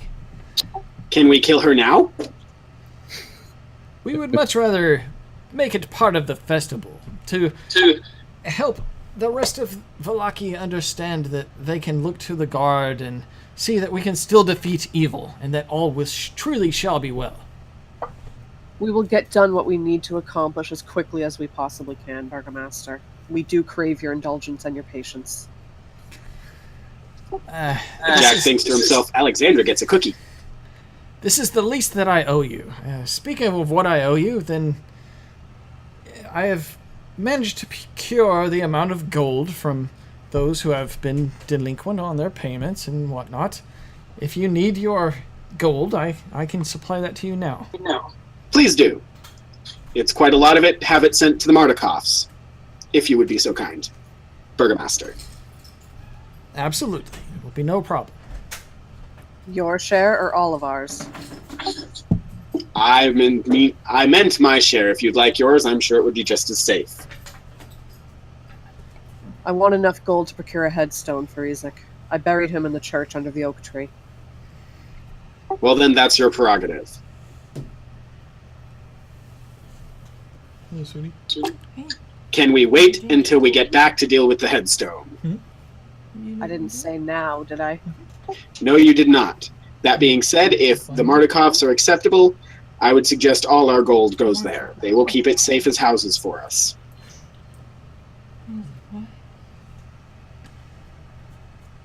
What I miss? Wow. I'm sorry. I was distracted there for a moment. What was the last thing Jack said?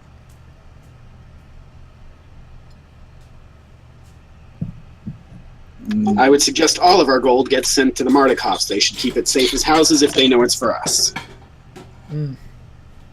That's up to everyone that is getting the reward. Baron Vargas Valakovich will divvy it up as you all individually desire. I'll take mine. Minus the cost of the headstone. You remember that the coffin maker's shop had a headstone or two that it looks like he would sell? Engraving it is another matter, since the person with that engraving it skill is will- now hung and dead. Yeah, engraving it will come at another time. Just getting the stone placed is her main prerogative right now. So what was the gold each to us? Was it 500? 500 each. Indeed.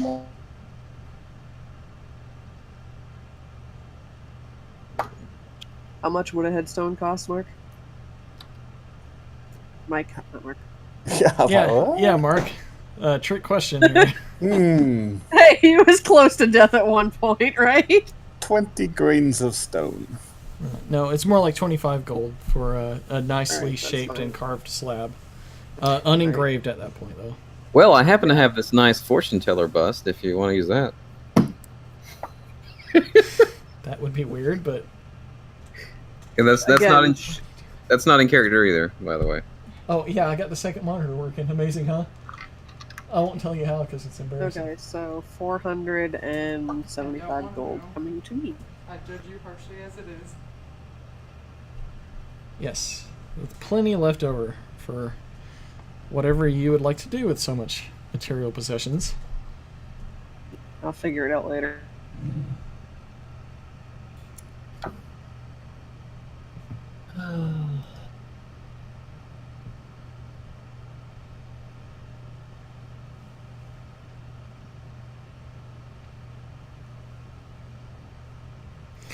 All right, yeah. Well, in the when you first pass through the doorway to go into the mansion, there's a room to your right, and in that room you see the wicker sun is fully sculpted at this point. They have constructed a large sun-like emblem out of wood and twigs. And everyone collectively shakes their heads. It looks like it would light a blaze quite nicely.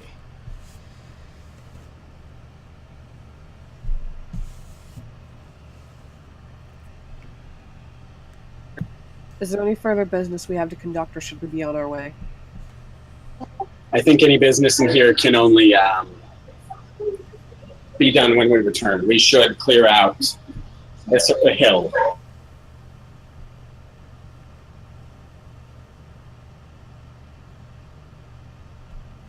All agreed? Agreed. I agree. We have much to do. Let's go collect Erwin and be on our way. All right. Did you want to do anything with the headstone purchase before you left?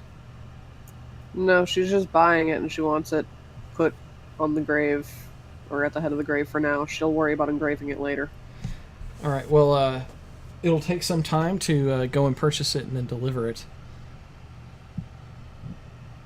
Did you want to spend that time? Okay, no, she'll deal with it when she gets back. Okay. All right. So back out of Valaki, you guys make your way down the main street, the Svalich Road, which leads all the way back out and to the crossroads. Let's see. Oh, quick, wait, before I totally lose track of it, are those people that Isaac had in the stocks still just sitting there in the stocks? No. There's no people still in the stocks. Like the poor kid with the horse head mask? The donkey-headed people are no longer there. Okay.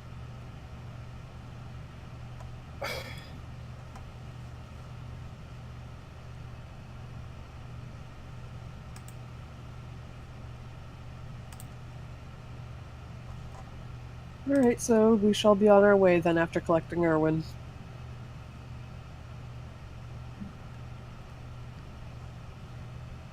Off we go. All right. As you get to the Luna River crossing, a deep voice calls out, "Who goes there?" Through the chill mist, you see a large man in drab clothing wearing a tattered gray cloak. He has shaggy black hair and thick mutton chops. He leans heavily on his spear and has a small bundle of animal pelts slung over his shoulder. Fellow hunters, sir. Trappers, yes.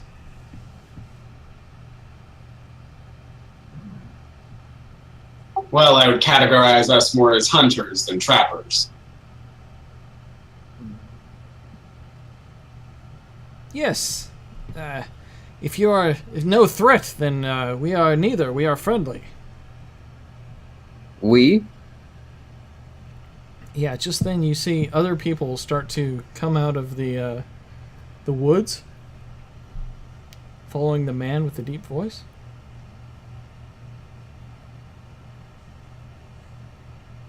They all appear to be some kind of trappers. Yes, we are off to the Wizards of Wine establishment to help them with a problem. They're running very short on wine, and we are want to aid them in this issue. He says, If- "Oh, go ahead." I was just going to say, if you all are trappers and you're familiar with this part of the woods, we could use an escort back to the Wizards of Wine. We did run into a pack of wolves, rather, a very ravenous pack of wolves on our last journey through. We would And they appreciate an escort. And they nearly killed me at that. Yes, there's about a dozen of them, I believe. Yes. Less. Wolves can be a problem in these parts, especially those of the werewolf kind. Do you have silvered weapons to protect yourselves? We do Not as such, no. Do you have any to sell? He looked at Elias and he looked at Jack at the same time as you were both saying the opposite thing. And he's like, got a confused look on his face. We have a single one. It is old and rusty. I'm not sure it would actually work. Jeeves has that polished one. Yeah, we have one polished short sword that's made of silver. Yep. So only one of you has a weapon that could fend off the werewolves? Perhaps you do need an escort. We would appreciate it, and I would make it worth your while. We And are would you know- trappers. Do you have any, perhaps wolf hides or anything to give us in return for our escort? Actually, we do. Not. Do we still have those with us? Didn't sell them in town.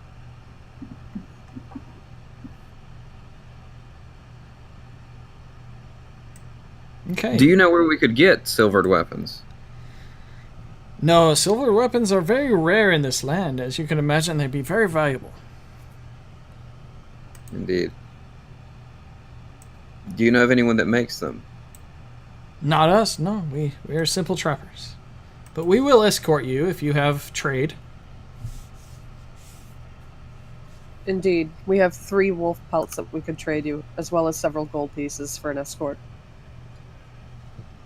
The gold is unnecessary, but we will take the wolf pelts. Where are we going? The Wizards of Winery, or just north of it, a place called Yestera Hill. Okay. And with that agreement, you see the full amount of people step out. There's only 3 total. The person talking to you, the person that came out, and one other that came out late. So 3 people will be joining you on your way to... are you going to the Wizard of Wine or straight to Yester Hill? Check. It's a 15-minute walk from the Wizards of Wine. We should go ahead and check there first, make sure they're okay. Okay. As you approach the Wizards of Wine... Let me see if I can pull an image of this. Oh, God damn it. A couple of images of this.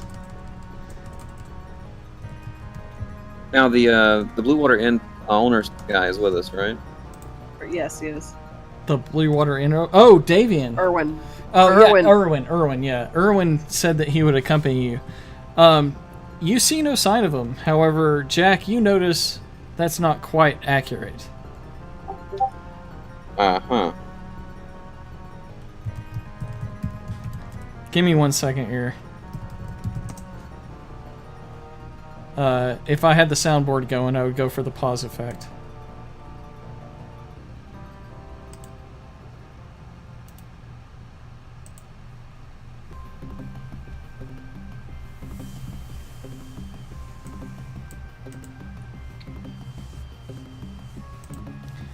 And I'm about to find out if Fantasy Grounds accepts gifts by default.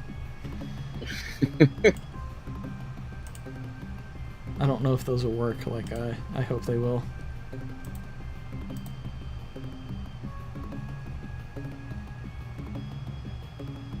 And as always, thank you very much, Brent, for helping me out with the music aspect of things.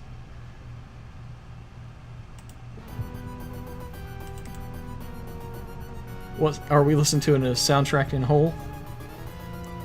Yeah. Is this 3? It's Bloodlines. Oh, I should have noticed the FM, not FM, but the Genesis. Yeah. Not bad.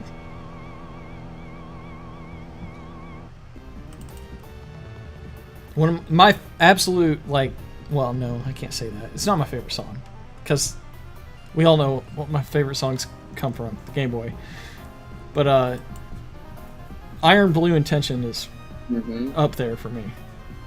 What's funny about that is a friend of mine that hardly has played any Castlevania games at all, he linked that that song from Bloodlines in the chat, and he was like, "Why is this song so godlike?" You know, and It's so good. Yeah, he's never played the game or heard of the game before, but he just linked that to me. I was like, "Well, there you go, man. Now you know." Okay, with mixed results, the gifts work. Wow. Okay, what you see. Okay, it's a treant. Oh lord, it's a dryad. Yes. You see this giant tree-like creature. It is running as fast as it can towards the Wizards of Wine winery. Ravens are swirling all about it, trying to defend their home, but it's obviously dead set on destroying the winery itself. At that point, the 3 men that were escorting you, their clothes burst open as they rip and tear. Their snouts begin growing out of their faces as they begin screaming, and claws erupt from their fingertips, fur erupts from their body. The men that you have as escorts are werewolves. Oh, jeez. And I'm sorry, folks, but that's where we're going to tie it up tonight. I knew they were nuts on whether they were just finding out whether we could hurt them. Yeah, that's exactly what they were doing. Yep, we're gonna have fun next time. By which I mean I'm gonna kill some pit. Yes, well, the good news, though, is that you have one other were creature in your presence. Its name is commonly known as Jack Motley. Perhaps not truly known. But they don't know that yet. Yeah, they have no idea what they're about to get into.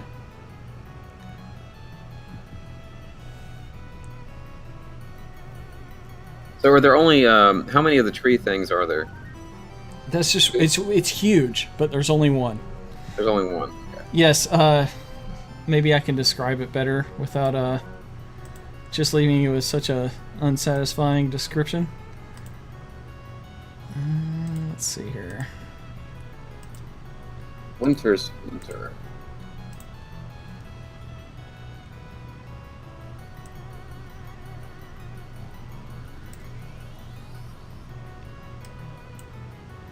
I miss our 3-hour sessions. Yes, this 30-foot tall plant creature resembles some kind of dead treant with green light seeping out of it.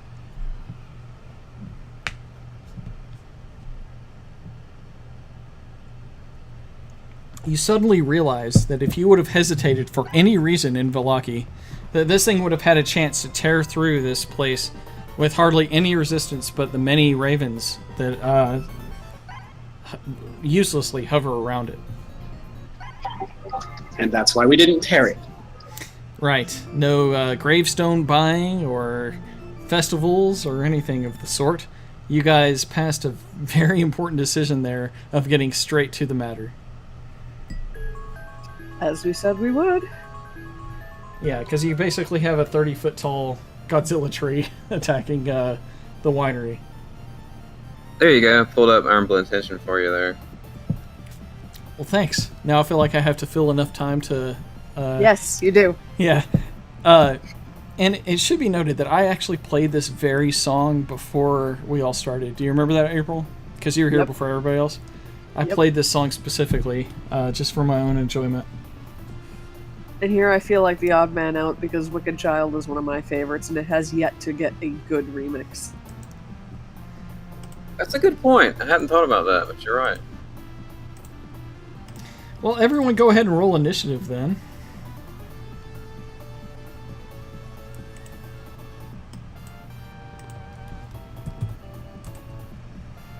One. Wow. I think you got that out this night. Elias stands in. Elias doesn't actually want to fight, he kind of just wants to stand there and shrug.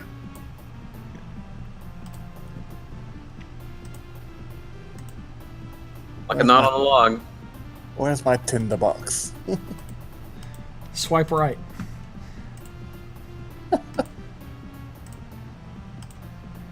Wrong Tinder? My bad. Yes. Oh, Lord. I think some flaming arrows are in order. Oh, don't make a flaming joke right next to a Tinder joke.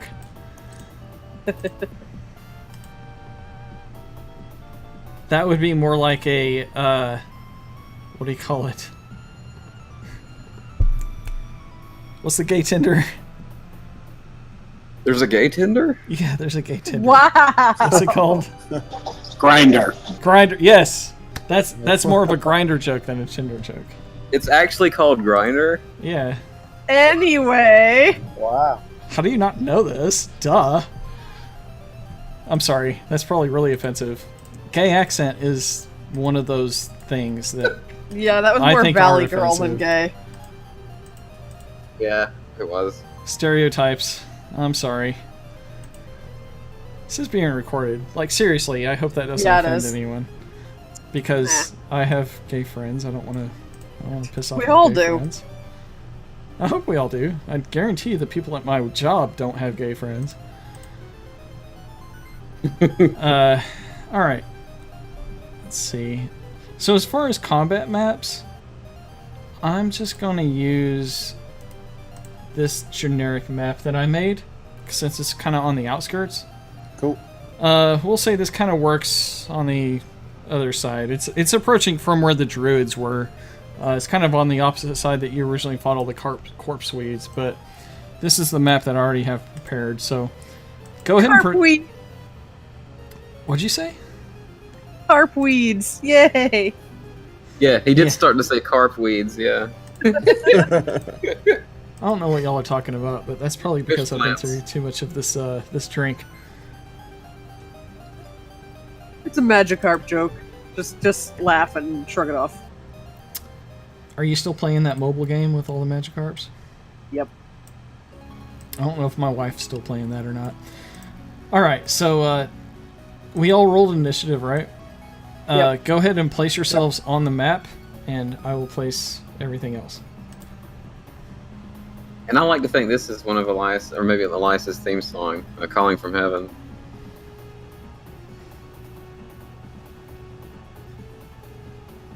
How do we place ourselves? Well, that's a good question. On your Because character sheet, just click and drag your token. Yeah, there you go. No, this is not working out. Never mind. I'm sorry. Everyone, stop. I need to do it from the combat tracker, or things don't quite end up as good as they could. Quit spinning. You're making me dizzy. Alright, so we have to keep this in mind that this giant tree thing is moving towards the winery. I'm gonna say that it's on the left and you guys are kind of on the right, and it will be moving towards the right to get to the winery. So your object is to stop it.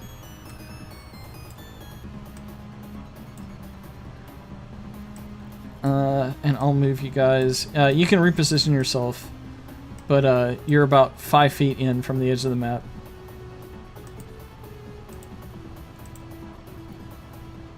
Go ahead and position yourselves. Unless my default throwing you out there is fine. Yeah, we're good. That's fine. Throw us. Alright. And behind you all.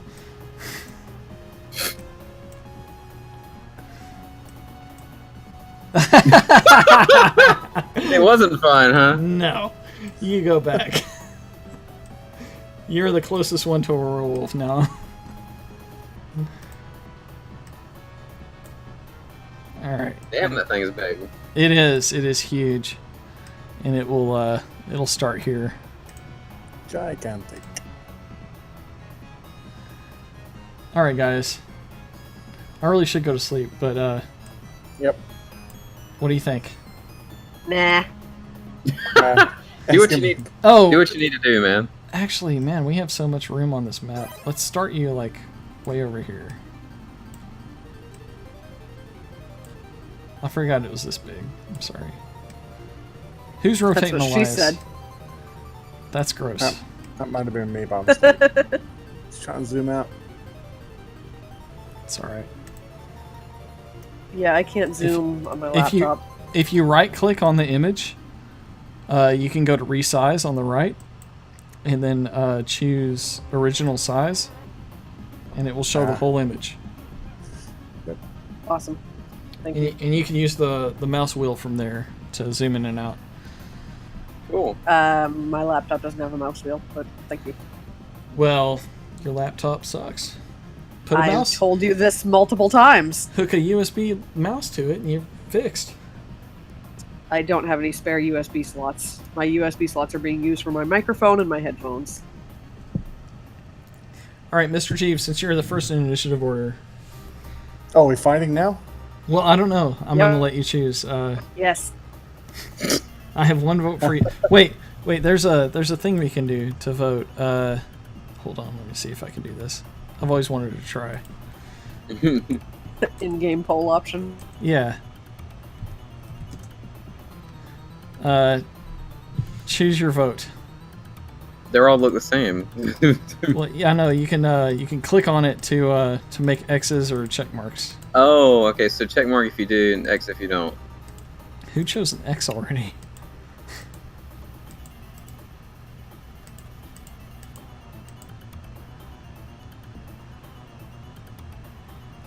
It's tied. Well, that's unhelpful. Who's the tiebreaker? You. Well, there's 4 of us. Why is Yeah.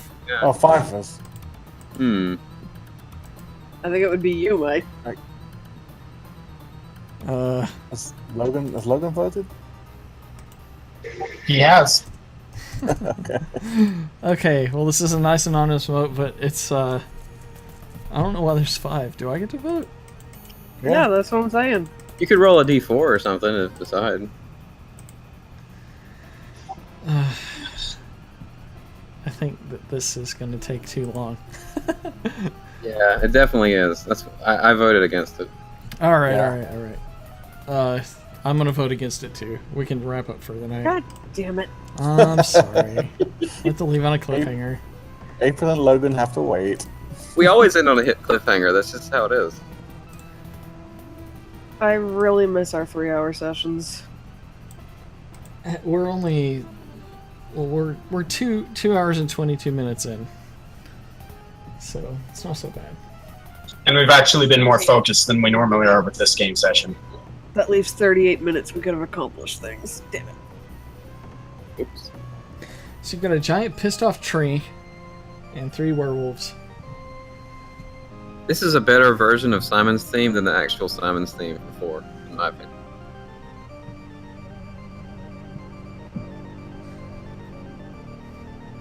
Because Michiru Yamane did it, I guess. Bloodlines is Michiru Yamane's first album that she did for Castlevania. This is her favorite and her first. I can see why, because it's pretty good.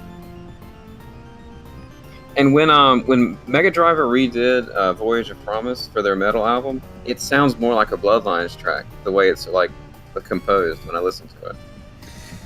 I've never ended a session halfway through combat, but Jeeves, what do you want to do? Why are you putting that on me? It's a werewolf good. right behind you. Yeah, I don't mind being a werewolf for a little bit. It's gonna take a long time to kill that tree.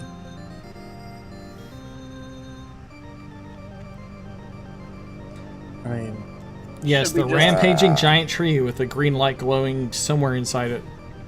Should we just dispatch the Yeah. werewolves and then say the tree started charging again after watching us? I guess we could take out the werewolves. Maybe. I think we're gonna have to. If the tree is going to wait. I don't think it looks like it's gonna wait.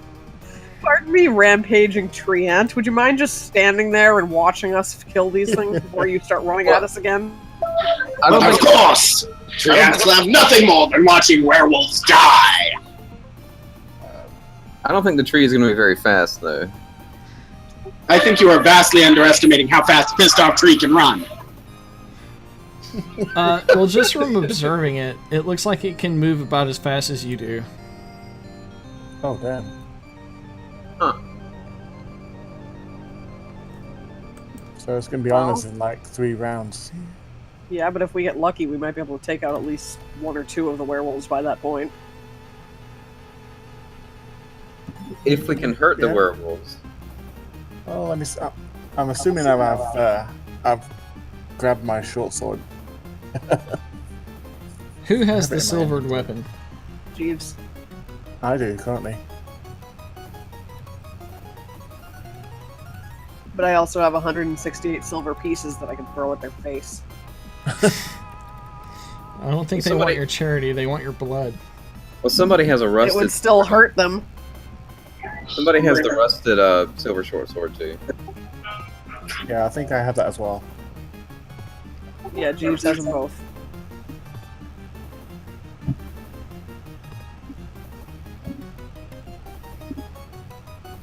I think it would be wise to give if we can get Elias the rusty sword, and for Alexandra to see if she can do something about the charging tree. That would be great. Okay. Sounds like a plan is forming. Yeah. Because of all of us, I am actually kind of the most suited for this right now.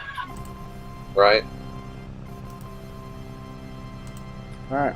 So we fighting? I'm for it.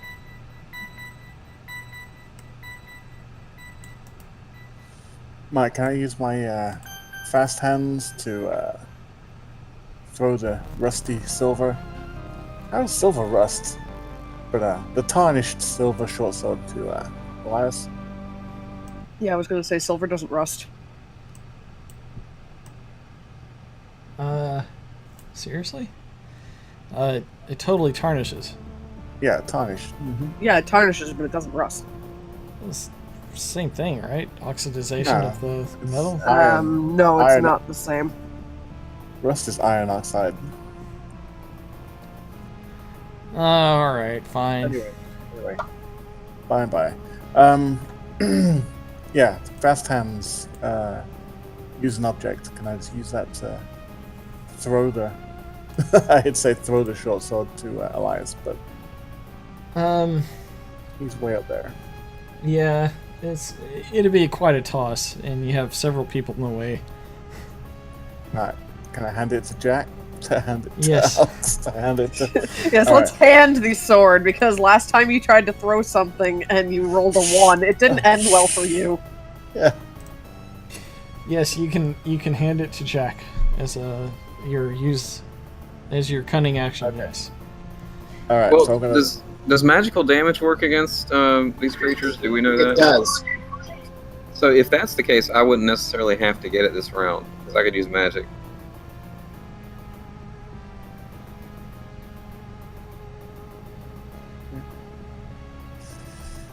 Right. I'm just gonna take a swing at this first one then. My shiny silver short sword. Okay.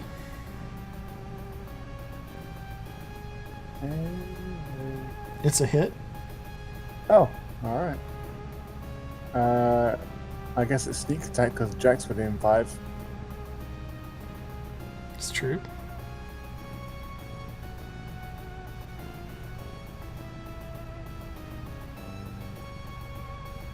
Yes, the piercing silver actually does damage to this.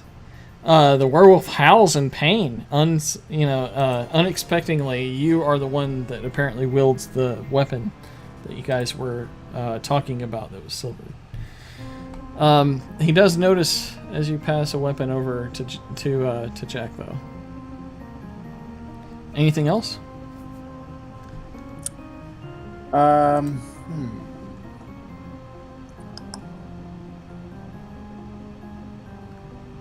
Nope, that's good. All right. Next up is Winter Splinter. I'm all gonna die. Instead of heading towards you, you can tell it's headed straight towards the winery.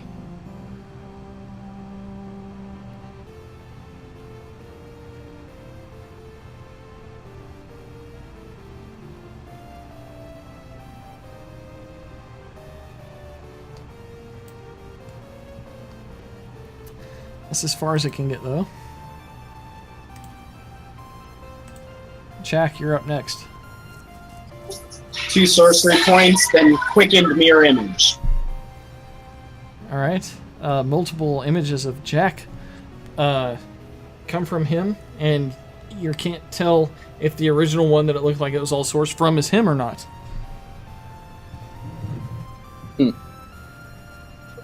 At which point, hit the one in front of me with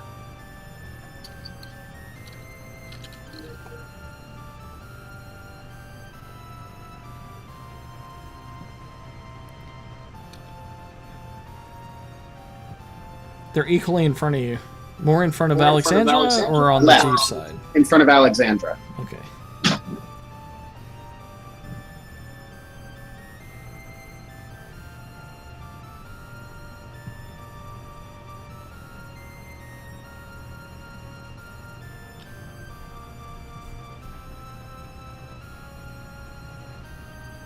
That's a hit. Green flame blade. Now, is this the rapier that was passed to you by Jeeves? It's not the rapier, but it will be magical. Actually, no. No. I've got a short sword here. It's the same thing. So yeah, he would probably just hit him with the tarnished silver sword that he was handed. Okay. Well, it's a hit, so go ahead.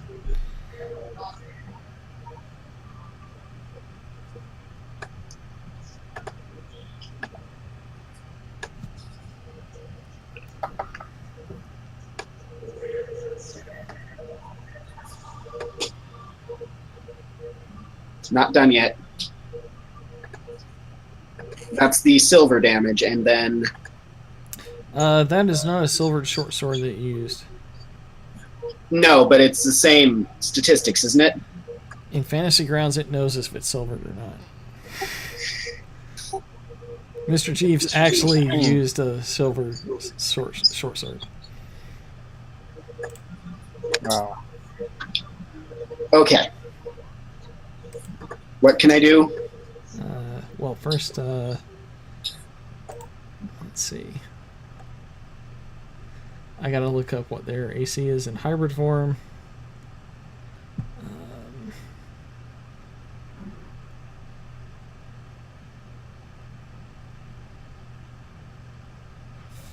Because its AC is different.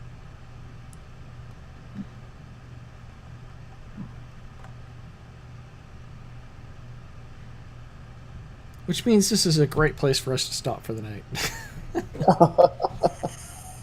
There we go. Stopping in the middle of combat like I've never done before. But I'm tired and I have to look up stuff. Okay. Okay. Bummer. That's okay. It's just that his armor class is very... like, I have to know with what he rolled. I have to know what his AC is in hybrid form. And the music stopped. I'm less inclined to find out.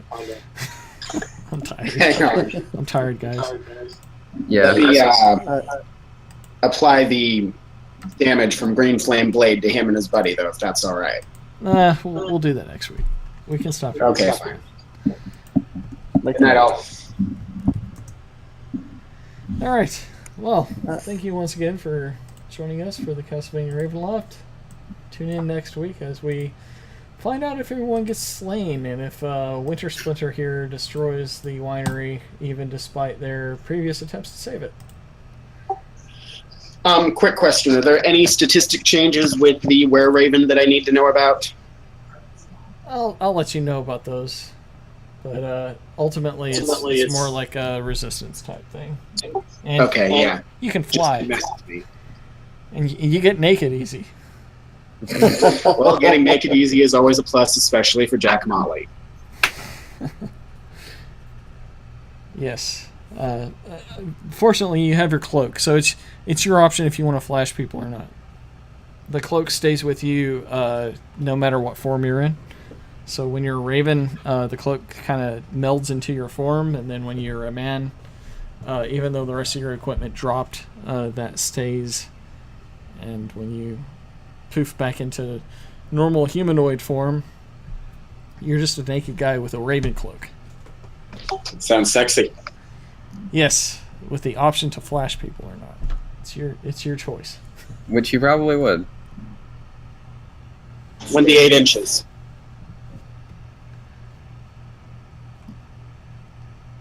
28 inches? 1d8 inches. I think what he meant to say was 1d6 plus 1. Oh! Ooh. Good retort. I need another Good night.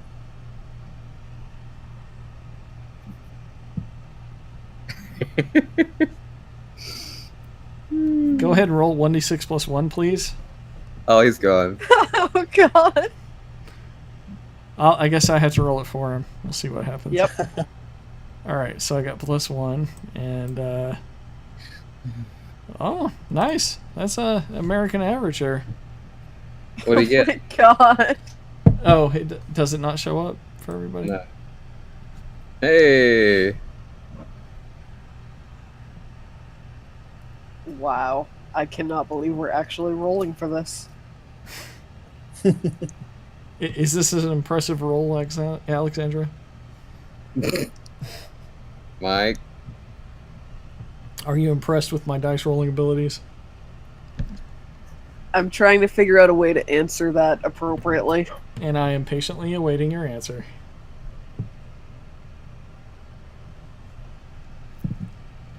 She prefers a D10. Oh God. Okay. Well, that's where we'll stop for tonight. Thanks.